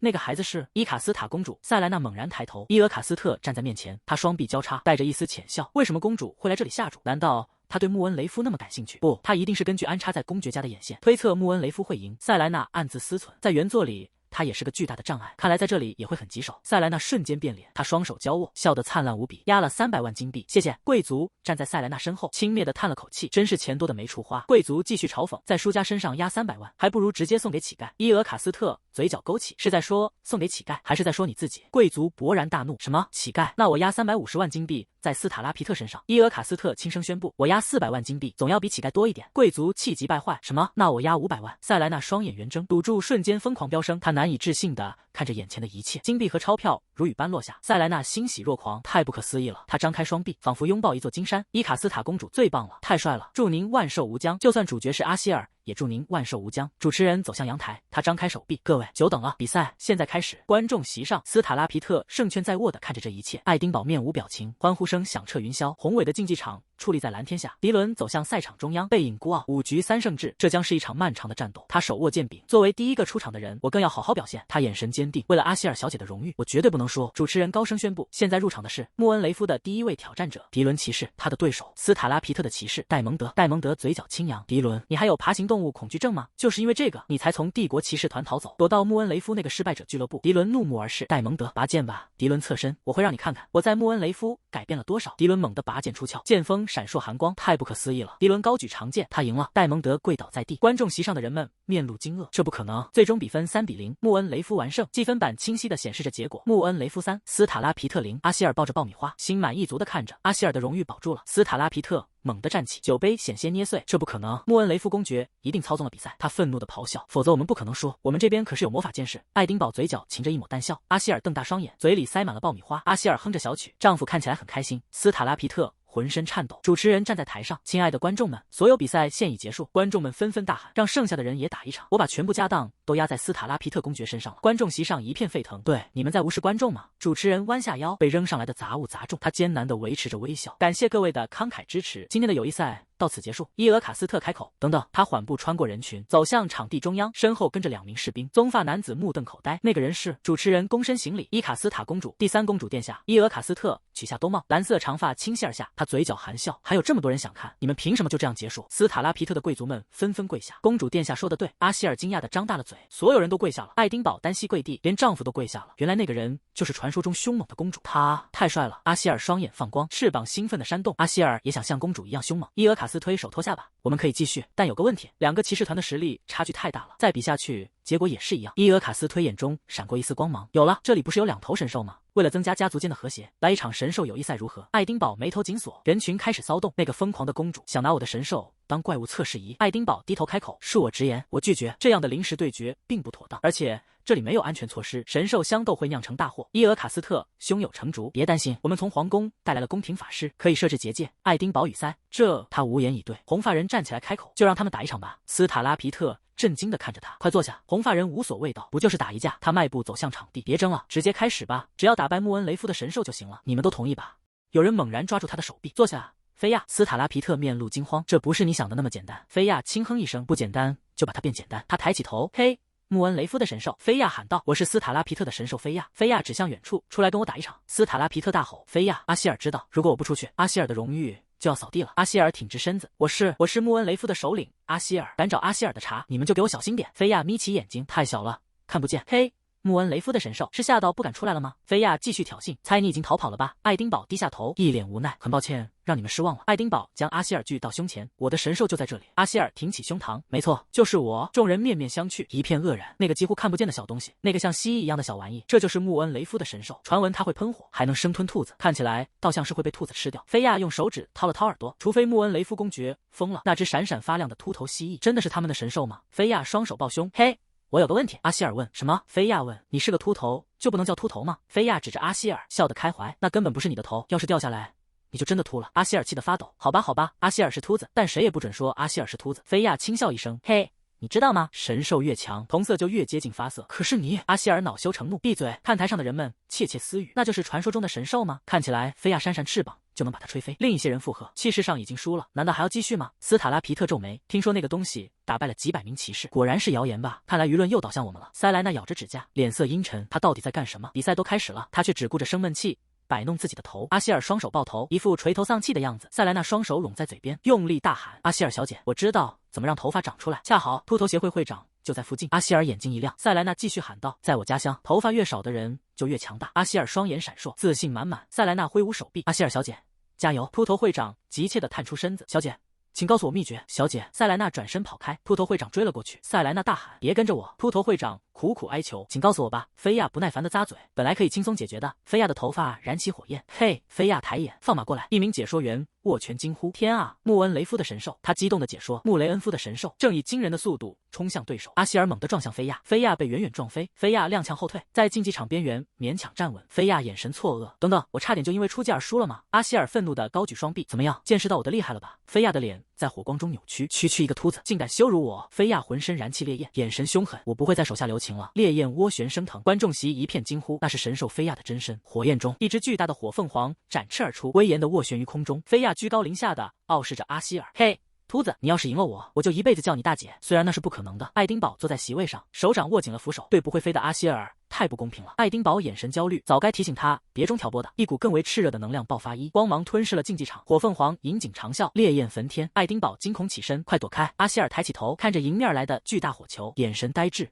爱丁堡脸色煞白，阿希尔，快躲开！一团巨大的火球撕裂空气，直扑阿希尔。解说员解说道：“难以置信，斯塔拉皮特的神兽，他在喷吐强大的龙息，巨大的火球吞噬一切。”阿希尔独自面对，这就是结局吗？爱丁堡脸色惨白，他大吼：“住手！”比赛结束了。爱丁堡焦急地看着场内，阿希尔一动不动，立刻停止比赛。爱丁堡紧闭双眼，汗珠滑落。阿希尔的服翼猛然张开，他悬浮于空中，身下浮现光环，脚尖轻点，光芒四射，光柱冲天起。主持人举着扩音器大喊：“等等，有什么东西冲上去了！”光芒中浮现一个身影，那是穆恩雷夫的神兽阿希尔。阿希尔俯冲而下，撞向龙息，发出一声尖啸，巨大的爆炸吞噬了竞技场，强光淹没一切。观众们目瞪口呆，难以置信地看着场内。爱丁堡震惊的低语：“蜥蜴，它会飞！”爱丁堡气鼓鼓地瞪着阿希尔：“你居然没说！”阿希尔扇动翅膀，得意地宣布：“我早就学会飞了，一直在偷偷练习。”阿希尔没告诉你吗？菲亚眼神轻蔑：“哼，越来越有意思了。”菲亚厉声宣告：“在我面前不过是些小把戏。”他吐出一颗巨大的火球，直冲阿希尔。阿希尔在火球前显得无比渺小，因震惊而动弹不得。火鸟全身燃起烈焰，准备好！阿希尔鼓起双颊，不要小看阿希尔。一束紫色的能量光柱从阿希尔口中喷出，直击火球，能量与火焰激烈碰撞，发出刺眼的光芒。解说员举着扩音器，难以置信，多么惊人的景象！穆恩雷夫的神兽竟用小小的龙息正面迎击。不仅如此，那道龙息化作尖锐的钻头，刺穿了巨大火球的中心。菲亚咬牙切齿，可恶，那只傻乎乎的蜥蜴！菲亚满脸惊愕，他怎么会知道这个招式的弱点？阿希尔的龙息贯穿火球，能量碎片四散飞溅，能量光柱与火焰核心剧烈对撞，能量瞬间爆炸，紫光吞没了菲亚。菲亚怒吼：“你竟敢！”菲亚在空中翻滚，失去平衡，他狼狈地稳住身形，羽翼上留下了烧灼的痕迹。菲亚从空中坠落，重重摔在地上。解说员手持扩音器，结结巴巴：“这是……”塞莱娜双手捂嘴，眼中满是震惊。爱丁堡露出一丝微笑，汗水从额角滑落。阿希尔在空中盘旋，难以置信。菲亚双眼翻白，彻底昏迷。出乎所有人的意料，阿希尔在空中张开双臂，欢呼雀跃。获胜者是穆恩雷夫的神兽阿希尔。这场友谊赛以穆恩雷夫公国的胜利告终，一只手颤抖着，紧握一袋沉甸甸的金币，发出轻笑。塞莱娜坐在椅子上，怀里抱着几袋金币，眼中闪着光芒。这些钱都是我赢的吗？真的吗？灰发男子面带微笑，太棒了，殿下，您现在要离开吗？伊俄卡斯特微微一笑，我发现了有趣的东西，这就够了，务必继续调查。一名灰发男子躬身行礼，是，属下遵命。斯塔拉皮特公爵手持酒杯，神色不悦。爱丁堡冷冷开口，道歉，你鲁莽使用神兽，导致骑士牺牲，还侮辱我们公国，道歉。斯塔拉皮特怒火中烧，我为什么要道歉？众目睽睽，斯塔拉皮特被迫低下头，对不起，公爵。斯塔拉皮特挤出一个僵硬的微笑，我低估了你们家族的实力。时间线来到晚上，斯塔拉皮特怒道，我的神兽输给了那只小蜥蜴，还被同属性的火焰击倒在地。唯一的好消息是征服沙漠洞穴后得到的钻石矿。他额头冒汗，眼中闪过一丝贪婪。他站起身，哼了一声，钱能买回我的荣誉。他拿起一份文件，只要在穆恩雷夫开口前把矿山迅速卖掉。一个兜帽下的声音响起，你还是毫无良知。凯拉补充道，从小就是这样。斯塔拉皮特猛然回头，汗珠从鬓角滑落。你，凯拉眼神冰冷，我说错了吗，老同学？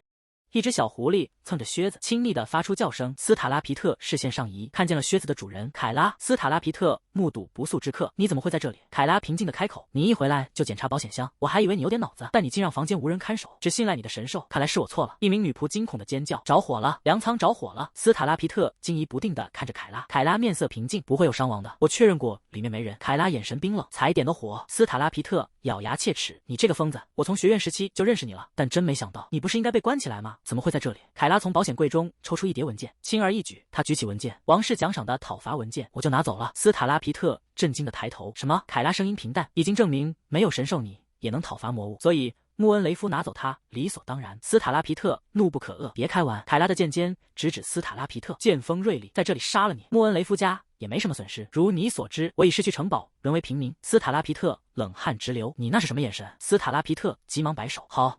好吧，先把剑放下。凯拉收回剑，若能有些补偿就好了。我收到了抚恤金，却没拿到精神损失费。斯塔拉皮特惊愕地张开嘴，他迅速镇定下来。凯拉，就算你没什么可失去的，穆恩雷夫公爵却有。如果你继续这样行事，只要矿山所有权转到穆恩雷夫家，我会动用一切力量，让那只蜥蜴神兽接受神圣法庭的审判。他眼神阴狠，你知道那有多危险？虐待神兽的罪名，法庭绝不轻饶，无论是财产、名誉还是尊严。你真的想看穆恩雷夫公爵那样受苦吗？你也受过审判，应该很清楚。凯拉打了个响指，我就知道你会这么说。小狐狸叼着一份文件跑过来，放在地上。斯塔拉皮特低头看去，那是什么？斯塔拉皮特双眼圆睁，嘴巴张成一个惊恐的形状。那是矿山所有权转让协议，神兽的爪印清晰地按在签名处，一个无可辩驳的契约就此诞生。凯拉举起另一份文件，斯塔拉皮特家族曾出借神兽一次，这是在比安特的宅邸找到的。凯拉冷眼逼视，现在是谁在虐待神兽？斯塔拉皮特浑身颤抖，攥紧了衣角。好吧，他咬牙切齿，拿着文件快滚！宅邸外火光冲天，仆人们提着水桶奔跑，粮仓的火势正在蔓延。夜色中的穆恩雷夫宅邸灯火通明，宾客云集，骑士举杯感叹：如此杰出的人物竟会光临此地，这都多亏了公爵大人，他承受了本不该面对的苦难，这是上天的祝福。另一位骑士附和：是啊，我已经无法想象没有爱丁堡大人的日子了。公爵大人万岁！爱丁堡大人万岁！爱丁堡抱着阿希尔站在人群中央，脸上挂着温和的微笑。小神兽高兴地叫着，宾客们向阿希尔举杯，感谢您的一切，神兽大人，我们期待您的指引。阿希尔举起自己的小杯子，畅饮一口，神清气爽，这就是胜利的滋味。脚步声在石板路上响起，阿希尔警觉地抬头，你看起来和以前一样。孩子，阿希尔歪着头，爸爸怎么会在这里？凯拉递出一个华丽的蓝色盒子，这个是礼物。阿希尔好奇地凑过去，礼物。盒子打开，里面是一条镶嵌着宝石的华丽钓竿，哇，亮闪闪的猫玩具。凯拉对阿希尔说，钓竿是给你的，文件给爱丁堡。阿希尔看向凯拉，不去打个招呼吗？凯拉转身离去，不，也别说你见过我。爸爸为什么从来不见丈夫呢？夜幕降临，庭院里的秋千静静摇曳。阿希尔兴奋地喊道，丈夫的礼物。爱丁堡拿着一叠文件，这是父亲给你的吗？阿希尔坐在床上，把玩着镶满宝石的钓竿。爱丁堡拿着文件，低声自语，父亲。他回忆起父亲的背影，那个毁灭了家族的人，那个让他成为公爵的人。如今事已至此，他攥紧了手中的文件，心中仍残留着一丝眷恋。爱丁堡低头自问，我是个坏人吗？他手握文件，眼神迷茫，只因我希望自己能恨父亲，我就有罪吗？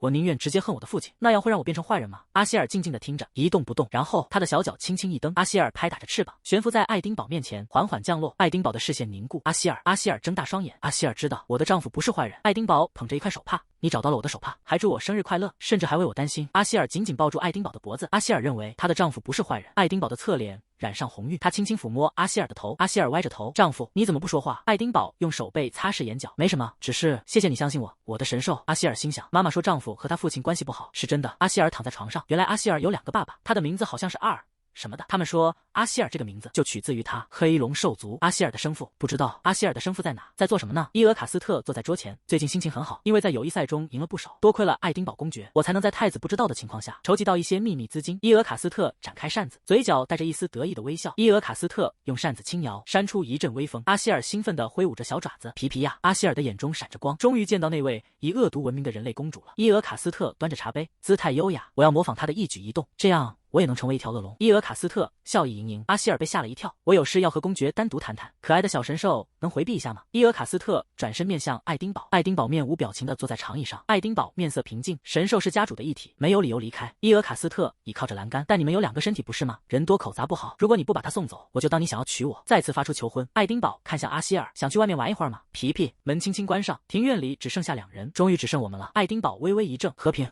你说和平？爱丁堡的表情凝固，仿佛听到了最不该提和平2字的人提起了和平。伊俄卡斯特掩嘴轻笑，哎呀，你这种反应有点伤人。爱丁堡恢复了镇定，你问这个有何意图？伊俄卡斯特开口，因为神兽的存在对帝国很重要。爱丁堡问，如果只是这样，随便指定一只圣兽为神兽不就好了？这一切都是因为太子，太子对神兽非常感兴趣。公爵你应该知道吧？太子殿下的身影浮现，他微笑着，双手间浮现出复杂的魔法阵。是的，伊俄卡斯特继续说道，太子一直为皇室没有神兽而惋惜，并研究了获得神兽的方法。我之所以会使用召唤魔法，也是源于此。太子很好奇，没有神之祝福的怪物成为神兽会引发什么样的灾难？如果真的发生什么，他打算追究你的责任，剥夺你的爵位。爱丁堡问，你为什么要告诉我这些？伊俄卡斯特平静地回答，如果你消失了，太子的部下就会取代你的位置，不是吗？和太子志同道合的公爵多一个也没用。爱丁堡沉默不语，眉头紧锁。伊俄卡斯特压低声音，我现在要说的是，即使在皇宫里也是最高机密。伊俄卡斯特垂下眼帘，马上一场战争就要爆发了。爱丁堡的瞳孔骤然收缩，一阵寒意穿透了爱丁堡。管家躬身引路，这边请。埃尔泽贝特伯爵。空旷的长廊里，阿希尔独自坐在地上。哼，丈夫是个坏蛋。阿希尔明明不想出去，他却把我赶了出来。阿希尔猛地回头，一股气息，一个身着华服的陌生男子走过。阿希尔仰头看着他，那个人虽然他伪装成了人类，埃尔泽贝特眼神冷峻，他是一个成年的兽族。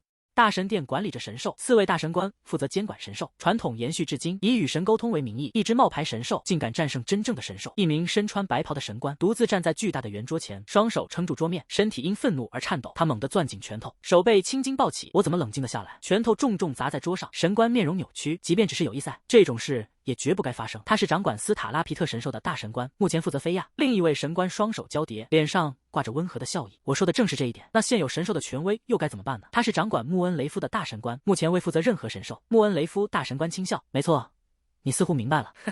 哈哈，他后仰身体，姿态放松。那只是因为我在配合你演戏。穆恩雷夫现在也有了神兽，但没人承认那是真的。我的地位岌岌可危。菲亚神官怒气未消，一只召唤阵里冒出来的怪物打败了神明赐予我们的神兽，这是对神殿声誉的侮辱。穆恩雷夫大神官双手交握，神情变得严肃。即便如此，教皇陛下也说，既然召唤出了强大的怪物，就该视作一种祝福。圣女失踪已逾100年，教皇陛下没空操心这种事，但我们不能就这么算了。他眼神锐利，所以我提议请求埃尔泽贝特大人。菲亚神官一字一顿，审判一端，他一定会带来公正的审判。穆恩雷夫神官双目紧闭，冷汗滑落，夕阳染红荒野。一个男人手持长剑矗立，那是冷血的埃尔泽贝特伯爵。他曾是神殿的圣骑士，以审判官之名监视贵族，将他们送上宗教法庭。数年前，埃尔泽贝特在一场魔物工程战中拯救全城，因此获封贵族头衔。穆雷恩夫神官闭着眼睛，但是不征求另外2位同意就行动，真的没问题吗？大神官斯卡亚何日出大神官的职位？目前不是空缺吗？菲亚神官不以为然，之后再告诉他们就行了。重要的是结果，而不是过程。剥夺那只神兽的头衔，他们也必须同意。菲亚神官眼中闪过一丝阴狠，这一刻他不再是温和的神职人员，而是一个冷酷的阴谋家。阿希尔在洁白床单上伸展身体，他双眼迷茫，似乎刚从梦中醒来。床边一个金色木盒敞开，里面装满了瓶瓶罐罐，还有几摞金币。阿希尔看向门口，那个兽人会是谁呢？埃尔泽贝特出现在房间里，他发丝深沉，眼神锐利，我只感觉到了他一瞬间的气息，但那感觉很熟悉，好像在哪里见过。如果再见到他，或许可以请他送我回兽人森林。埃尔泽贝特缓步走过房间，阿希尔坐在地毯上仰望他。3天前，阿希尔趴在床单上安稳着睡去。埃尔凯看着他，你这个小淘气。埃尔凯双臂交叉，眼神严厉，你在听你爷爷说话吗？埃尔凯追问，我问你喜不喜欢我准备的生日礼物。阿希尔答，我很喜欢，只是刚才走神了。阿希尔趴在床上，头顶冒出粉色星星。皮皮，塞莱娜低着头。阿希尔大人，他举起一个玻璃瓶，瓶身上画着金发国王，这是我的礼物，最近在首都风靡的生发剂。埃尔凯怒吼，你为什么要给一个孩子生发剂？塞莱娜一脸无辜，上次我注意到他在意自己没有头发，现在不正是博取他好感的时候吗？埃尔凯伸手，等他长大头发就会长出来，给我吧，爷爷先保管，等你长大了再给你。小神兽紧紧抱住瓶子，不，这是我的。埃尔凯俯身警告，现在就开始用生发剂，你的胎毛会掉光，然后真的会变秃。阿希尔双眼圆睁，震惊不已，就算摘掉蛋壳，你也已经秃了。阿希尔垂头丧气，瓶子从手中滑落，对不起。埃尔凯拿起瓶子，顺势转换了话题，对了，你听说了吗？他们说审判官很快会来。塞莱娜抬头，审判官？塞莱娜双手捂脸，惊恐的尖叫，不，埃尔凯大人，您怎么会知道？埃尔泽贝特大人，原著的最终反派，他伪装成虔诚的圣骑士，成为圣女的左膀右臂，却在最后背叛了他。原著中，塞莱娜险些因他而死，他不知为何对于穆恩雷夫家族怀有深仇大恨，临死前还诅咒了穆恩雷夫公爵。等等，如果神殿的审判官能凭空捏造罪名，那穆恩雷夫家族的神兽阿希尔。塞莱娜浑身颤抖，脑中浮现一幅画面，一个邪恶的男人倒提着小神兽，准备将其丢进沸腾的大锅。只有圣女安全，家族才能安全。阿希尔小姐，她蹲下身，轻轻抚摸阿希尔的头。皮皮，埃尔凯郑重地说，你最好乖乖待在房间里，审判官不容小觑。阿希尔是一头凶猛的黑龙，但审判官随时可能抵达，即便是猛龙也该懂得退让。阿希尔认真听着，明白了。阿希尔低下头，默默握紧了小拳头。好的，我会待在房间里，绝不出去。但这个决心只维持了3天。阿希尔从门后探出头，好无聊啊。他蹦蹦跳跳地跑进大厅，兔子朋友，我们来玩捉迷藏吧。阿希尔数到10，你快藏起来。9。阿希尔面向墙壁。8、9、10，藏好了吗？我要来抓你了。他转身开始寻找，不在沙发后面，也不在画框后面。帝国皇宫统治着阿里奥佩帝国。他钻进地毯下面，地毯下也没有。阿希尔四处张望，兔子朋友，你在哪？难道被人类抓去烤了？他跑到一双皮鞋前，一头撞了上去。埃尔泽贝特低头俯瞰着他。阿希尔惊愕地抬起头，是之前见过的那个成年兽人。他穿着一身精致的蓝色礼服，静静地站在那里，俯视着地上的小家伙。埃尔泽贝特眼神锐利，从外表看，你似乎是黑龙兽人。埃尔泽贝特继续发问，你在这里做什么，小可爱？埃尔泽贝特面无表情地注视着如此小巧可爱的孩子。阿希尔浑身一震，翅膀猛地张开。埃尔泽贝特环顾空旷的大厅，孩子，你的父母呢？阿希尔仰头看着他，我没有父母。阿希尔是孤身一人。埃尔泽贝特俯身，孤身一人，你一个人在这里做什么？阿希尔挺起胸膛。阿希尔是穆恩雷夫的首领。埃尔泽贝特眼神一凝，难道你是穆恩雷夫家的神兽？阿希尔骄傲地点头，是呀。埃尔泽贝特猛地攥紧拳头。他低声念道：“孩子。”紫色的魔法阵在阿希尔脚下亮起，将他缓缓拖升。这里似乎不是说话的地方。埃尔泽贝特伸出手，一个更复杂的法阵在他掌心展开，紫光一闪，周遭景物瞬间变换。阿希尔发现自己身处一间华丽的书房，他好奇地四处张望。这是阿希尔仰头惊叹：“哇！”壁炉上方悬挂着一面盾牌，盾徽上刻着一只黑色的蜥蜴，那是一幅黑蜥蜴的画。阿希尔心中赞叹。埃尔泽贝特看着悬浮在空中的阿希尔，轻声说道：“孩子，作为黑龙兽人，你的个子真小，你有好好吃饭吗？”阿希尔双手托着脸颊，笑嘻嘻地回答：“没有。”阿希尔一直都是这样。阿希尔好奇地问：“叔叔，你是什么兽人？”埃尔泽贝特双臂交叠：“我同样是黑龙兽人。”他话锋一转：“孩子，你那没用的父母知道你在这里吗？”阿希尔立刻反驳：“阿希尔的爸爸妈妈才不是没用的。”埃尔泽贝特冷冷地看着阿希尔：“能让孩子跑到这里来，他们就是没用。”阿希尔气鼓鼓地大喊：“不许你这么说阿希尔的爸爸妈妈！”埃尔泽贝特眼神轻蔑：“黑龙兽人的魔法无人能及，而他们却连一个人类的召唤魔法都挡不住。”阿希尔气得双臂抱胸，翅膀扑扇着悬在半空。那些腐烂的父母不过是疏忽了一瞬间，就让孩子被召唤走了。阿希尔回忆起父母的背影，他们将自己独自丢下，只顾着购物。埃尔泽贝特眼神锐利，能穿过森林结界召唤兽人，这种魔法绝不能小觑。他看着掌中浮现的森林幻想：“我是来侦察人类世界的，必须小心行事。人类的魔法知识比预想的要先进，这点必须写进定期报告。”阿希尔飞到埃尔泽贝特肩上，用小爪子拍拍他的脸：“叔叔，叔叔。”阿希尔期待地看着他：“你能送阿希尔回家吗？”埃尔泽贝特面无表情地回答：“很遗憾，我帮不了你。”他解释道：“这里的魔力太稀薄，很难把你直接送回兽人森林。”阿希尔的小脸垮了下来。“为什么？”阿希尔趴在桌上，原来成年兽人也有做不到的事。埃尔泽贝特看着他，眼神复杂。埃尔泽贝特单膝跪地：“但是我可以保护你，也能向森林传达你平安的消息。”埃尔泽贝特抬眼看着阿希尔：“孩子，你叫什么名字？”阿希尔歪着头：“皮。”阿希尔回答：“阿希尔。”埃尔泽贝特眼神一动：“和我森林里的女儿同名，她现在应该长大了，能一个人吃掉3头猪了吧？”埃尔泽贝特拿起羽毛笔：“那你妈妈叫什么名字？”阿希尔站在桌上：“布里亚娜。”埃尔泽贝特笔尖一顿：“和我前妻的名字一样。”等等，埃尔泽贝特眼中闪过一丝期待。“稍等一下。”他追问道：“你爸爸叫什么名字？”阿希尔抱紧双臂，陷入沉思。阿希尔紧闭双眼，额头渗出汗珠，拼命回想，脑海中浮现一幅画面：母亲温柔地坐在花丛中，告诉自己阿希尔的名字源于爸爸的名字。又一个画面闪过，自己睡在枕头上，一只戴着婚戒的手轻抚着。阿希尔睁开眼，不记得了。埃尔泽贝特俯身凑近，脸上满是问号，连女儿都记不住自己名字的笨蛋是什么样的家伙？他看着纸上布里亚娜的名字，没有其他叫布里亚娜的黑龙了，那个笨蛋一定就是黑龙。埃尔泽贝特拿着纸条，陷入沉思。也许是我认识的人。阿希尔绞尽脑汁，好像是 A 开头的。埃尔泽贝特笔尖划过纸面 ，A 开头的黑龙兽人只有一个，埃尔泽贝特。他看着纸上的名字，布里亚娜，埃尔泽贝特。你妈妈和我前妻同名。埃尔泽贝特站直身体，若有所思。而你爸爸和我同名。他猛然一惊，双眼圆睁。什么？不可能！他难以置信。镜头拉远，宏伟的穆恩雷夫城堡矗立着。埃尔泽贝特手握一颗蓝色水晶球，这是我用来联络的魔法通讯器，已经好几年没用过了。他坐在城堡的露台上，阳光正好。阿希尔则在另一边。阿希尔用魔法回到了穆恩雷夫家，正津津有味地吃着点心。埃尔泽贝特坐在露台上，长长叹了口气。我从未想过一件小事会闹得这么大。埃尔泽贝特回忆起与妻子的争吵，还没反应过来，我们就开始谈论离婚，因为10年内无法返回兽人森林，我们就这样敲定了离婚。我真的做对了吗？他握紧手中的蓝色水晶球，球体内部光芒闪烁，他低头凝视，水晶球在他手中发出耀眼蓝光，光芒散去，埃尔泽贝特缓缓抬起头，眼神迷茫。水晶球从他手中滑落，在空中变形，化作一滩流动的液体，液体滴落在庭院石板上。埃尔泽贝特猛地回神，通讯接通了。他看向远方，目光锐利，但对方是他，神情严峻，必须板着脸，不能让他看出我还有留恋。埃尔泽贝特紧握着发光的水晶球，布里亚娜，是我。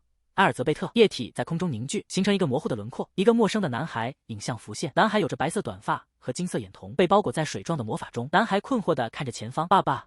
埃尔泽贝特握着发光的蓝色球体，球体上投射出男孩的影像。你为什么会有这个？埃尔泽贝特坐在高墙边缘，手里的球体漂浮着水滴影像。妈妈让我扔掉的，我留着想用来玩球。埃尔泽贝特沉默不语。好吧，让你妈妈来接电话，她现在接不了电话。埃尔泽贝特追问他在做什么。男孩的影像眼神低垂，他在和长老爷爷们开会，是关于阿希尔的事。阿希尔不见了。埃尔泽贝特猛地站起。什么？影像中的男孩继续说，哪里都找不到阿希尔，大人们好像知道他去了哪里，但他们不告诉我。男孩的脸上写满担忧。埃尔泽贝特手掌捂脸，一声长叹，原来我就是那个连女儿名字都记不住的混蛋。阿希尔在这里。男孩的影像震惊。什么？这里是哪里？一个女人走进男孩，你在和谁说话？男孩慌忙回头，妈妈。男孩捧着发光的球体，影像中的男人气喘吁吁。父亲，你说话前先喘口气。阿希尔在人类世界，别想着过来，整个森林都被结界保护着，你妈妈正在为此事和长老们开会。男孩轻声呼唤阿希尔，他低头凝视手中的球体，光芒渐渐暗淡，球体恢复了平静的蓝色。埃尔泽贝特缓缓闭上眼，将它贴近额头。埃尔泽贝特坐在高墙边缘，仰头长出一口气。傍晚的风拂过他的发梢，皇宫烈焰吞噬着一切，尖叫声撕裂空气。救命！水，快拿水来！一个侍者端着酒杯，脸色煞白，火焰在他眼前爆燃。这是到底发生了什么？宴会厅化为火海，宾客四散奔逃，烈火无情蔓延。次日，一只手拿起报纸，报纸头条触目惊心：皇室宴会厅化为灰烬，荒唐闹剧的完整始末。爱丁堡读着报纸，上面的照片记录着昨夜的混乱。昨天，皇太子在皇宫举办了宴会，是为了安慰在友谊赛中落败的斯塔拉皮特公爵。斯塔拉皮特笑着，哈哈。菲亚眼神迷离，醉醺醺的傻笑，嘿嘿，我输给了那只秃头蜥蜴。菲亚低语，火焰从他脚下燃起，别开玩笑了，他怒吼着，火焰瞬间爆发，大火吞噬了宴会厅，宾客惊慌失措，最终宴会厅化为灰烬，皇宫的穹顶被炸飞，皇太子面前的2个人吓得魂飞魄散。皇太子怒不可遏，下令禁止所有神兽进入皇宫。以上就是新闻内容了，三公主一定会很高兴吧？阿希尔坐起身，也想去那个亮晶晶的宴会，还想向那位凶猛的人类公主学习，现在都见不到了。阿希尔的翅膀无力地垂下。不过还有一件有趣的事，爱丁堡好奇地问，是什么？还记得我们之前见过的那个人类吗？黑色的头发，眼睛像这样向上挑起，看起来很凶。阿希尔双臂交叉，模仿着那个人的样子。你在说阿尔泽贝特大人吗？爱丁堡眼神一凝。阿希尔是什么时候见过阿尔泽贝特大人的？阿希尔站直身体，我想再见一次那个人类。爱丁堡大惊失色，什么？你想见那种人？阿希尔抱住爱丁堡的手臂，即使不能通过那个人类回家，但也许能听到神兽森林的消息。那样的话，阿希尔就能……爱丁堡看着阿希尔，阿希尔眼睛闪闪发光，充满期待。爱丁堡审视着阿希尔，你没有被威胁吧？阿希尔摇头，没有。阿希尔可是凶猛的黑龙。爱丁堡下定决心，好吧，我写信问问能不能私下见面。爱丁堡坐在书桌前，毕竟我答应过会满足他的愿望。阿希尔在他身边兴奋地飞舞。稍晚些时候，一辆华丽的马车穿过秋日的原野。爱丁堡看着身边的阿希尔，他到底在想什么？阿希尔啃着点心，满心欢喜。阿希尔要去问问神兽森林的情况，还要问问他认不认识妈妈和哥哥。阿希尔还要聊聊神兽幼儿园老师的事，还要把不能对人类说的秘密都说出来。如果能和那位先生亲近起来，一定会很有趣吧。30分钟后，马车抵达一座宏伟的庄园。爱丁堡和阿希尔站在庄园门口。阿希尔仰头看着面前的人，表情呆滞。阿希尔汗流浃背，迟疑的出声：“埃尔泽贝特开口，看向庭院中的来客，感谢您远道而来。”神兽大人，埃尔泽贝特微微垂目，表情平静。爱丁堡眼神一凛，低声告诫阿希尔，不许把心里话说出来。阿希尔连忙捂住嘴，明白了，原来丈夫在场，他才装好人。埃尔泽贝特手抚胸口，神情恳切，本该由我亲自拜访，实在抱歉。阿希尔瞪大双眼，满脸困惑，他怎么会这样？难道吃错药了？阿希尔挺起胸膛，鼻孔喷气。阿希尔要展现黑龙的威严。传闻中的埃尔泽贝特伯爵冷酷无情，从不让人靠近。爱丁堡的视线变得锐利，紧紧盯着对方。有朝一日，竟然要为这样一个人。神兽埃尔泽贝特微笑，请尝尝这个。厨师特意为您准备的饼干。爱丁堡面无表情地看着，眼神好温柔。怎么回事？饼干突然消失，阿希尔愣在原地。爱丁堡吃掉饼干，几乎什么都没加。埃尔泽贝特眼神冰冷，我绝不会用这种小伎俩，我的职责是保护神兽，希望您能理解。总之，小神兽。埃尔泽贝特转向阿希尔，神情柔和。阿希尔歪头，埃尔泽贝特微笑着问，您是否需要一个可以敞开心扉的朋友？阿希尔激动地跳起来，什么？我要。埃尔泽贝特继续说，那您想见见我的蜥蜴神兽吗？埃尔泽贝特露出一抹微笑。埃尔泽贝特看向门口，他差不多该到了。下属抱着一个木盒走入，这是我的神兽。下属将木盒放在沙发上，盒中是一只灰黑色的蜥蜴。蜥蜴爬出木盒，吐着信子。阿希尔好奇地歪头看着，阿希尔的眼睛瞬间亮起，闪烁着兴奋的光芒。爱丁堡眼神戒备，你没耍什么花招吧？埃尔泽贝特一脸无辜，怎么会？我知道这是私人拜访。蜥蜴爬向一个摇篮，阿希尔好奇地跟了过去。阿希尔歪着头，是让我跟着他吗？他好像很想给我看玩具。蜥蜴在前面爬行带路，那是什么？爱丁堡指示埃尔泽贝特，是您先要求会面的，公爵。我没料到会是如此正式的邀请。阿希尔看看两人，先生，丈夫，他们为什么在吵架？埃尔泽贝特语气诚恳，我理解您对我的警惕，但我邀请您并无恶意。房门吱呀一声开启，蜥蜴探出脑袋，好奇地盯着阿希尔，这小家伙为什么一直看我？埃尔泽贝特嘴角含笑，他们都是蜥蜴，也许能成为朋友。阿希尔神情紧张。埃尔泽贝特又说，他好像想给新朋友展示玩具。爱丁堡轻声问，想去吗？阿希尔用力点头。爱丁堡同意了。好吧，小心点。阿希尔举起小爪子。爱丁堡凝视着小兽的背影，语气严肃，只要感觉不对劲，马上回来。阿希尔扇动翅膀，跟在蜥蜴身后，一起爬上楼梯。蜥蜴推开门缝，探出脑袋。阿希尔跟了进去。房间空旷，地上只有一把钥匙，这里没有玩具。玩具在哪？蜥蜴吐着信子。阿希尔身体一僵。蜥蜴朋友。蜥蜴的身体化作一团烟雾，烟雾中浮现一个男人的轮廓。阿希尔惊恐的后退，一个声音响起：“阿希尔！”埃尔泽贝特抱起阿希尔：“我是你的父亲。”阿希尔用力挣扎：“你是骗子！假兽皮先生，我要告诉真的兽皮先生。”埃尔泽贝特轻声解释：“这只是分身魔法，用来引开穆恩雷夫公爵的。”阿希尔依旧气鼓鼓，可阿希尔的爸爸们都在森林里。埃尔泽贝特温柔地抚摸阿希尔，还记得阿希尔刚出生的时候吗？记忆的画面浮现，一个白发女人抱着襁褓中的婴儿。埃尔泽贝特继续说：“不是有一个爸爸向你挥手告别了吗？”埃尔泽贝特高高举起阿希尔：“就是我，你长大了好多。”埃尔泽贝特温柔地凝视着阿希尔，他像枕头一样柔软，散发着熟悉的气味，连瞳色都一样。他真的是我爸爸吗？阿希尔呆呆地望着。先生，阿希尔迟疑地问：“先生，您真的是黑龙吗？”埃尔泽贝特手掌展开，指尖化为锐利的黑色龙爪。是的，我是真正的黑龙。埃尔泽贝特温柔地将阿希尔拥入怀中。现在你相信爸爸了吗？阿希尔摇着头，不知道。先生，还是叫您先生吧。埃尔泽贝特的笑容僵住，虽然心痛，但有更重要的话要说。埃尔泽贝特神情严肃，直视着阿希尔。阿希尔瞳孔皱缩，被一只大手托住，惊愕地仰视着对方。埃尔泽贝特沉声说道：“爸爸会把你送回神兽森林。”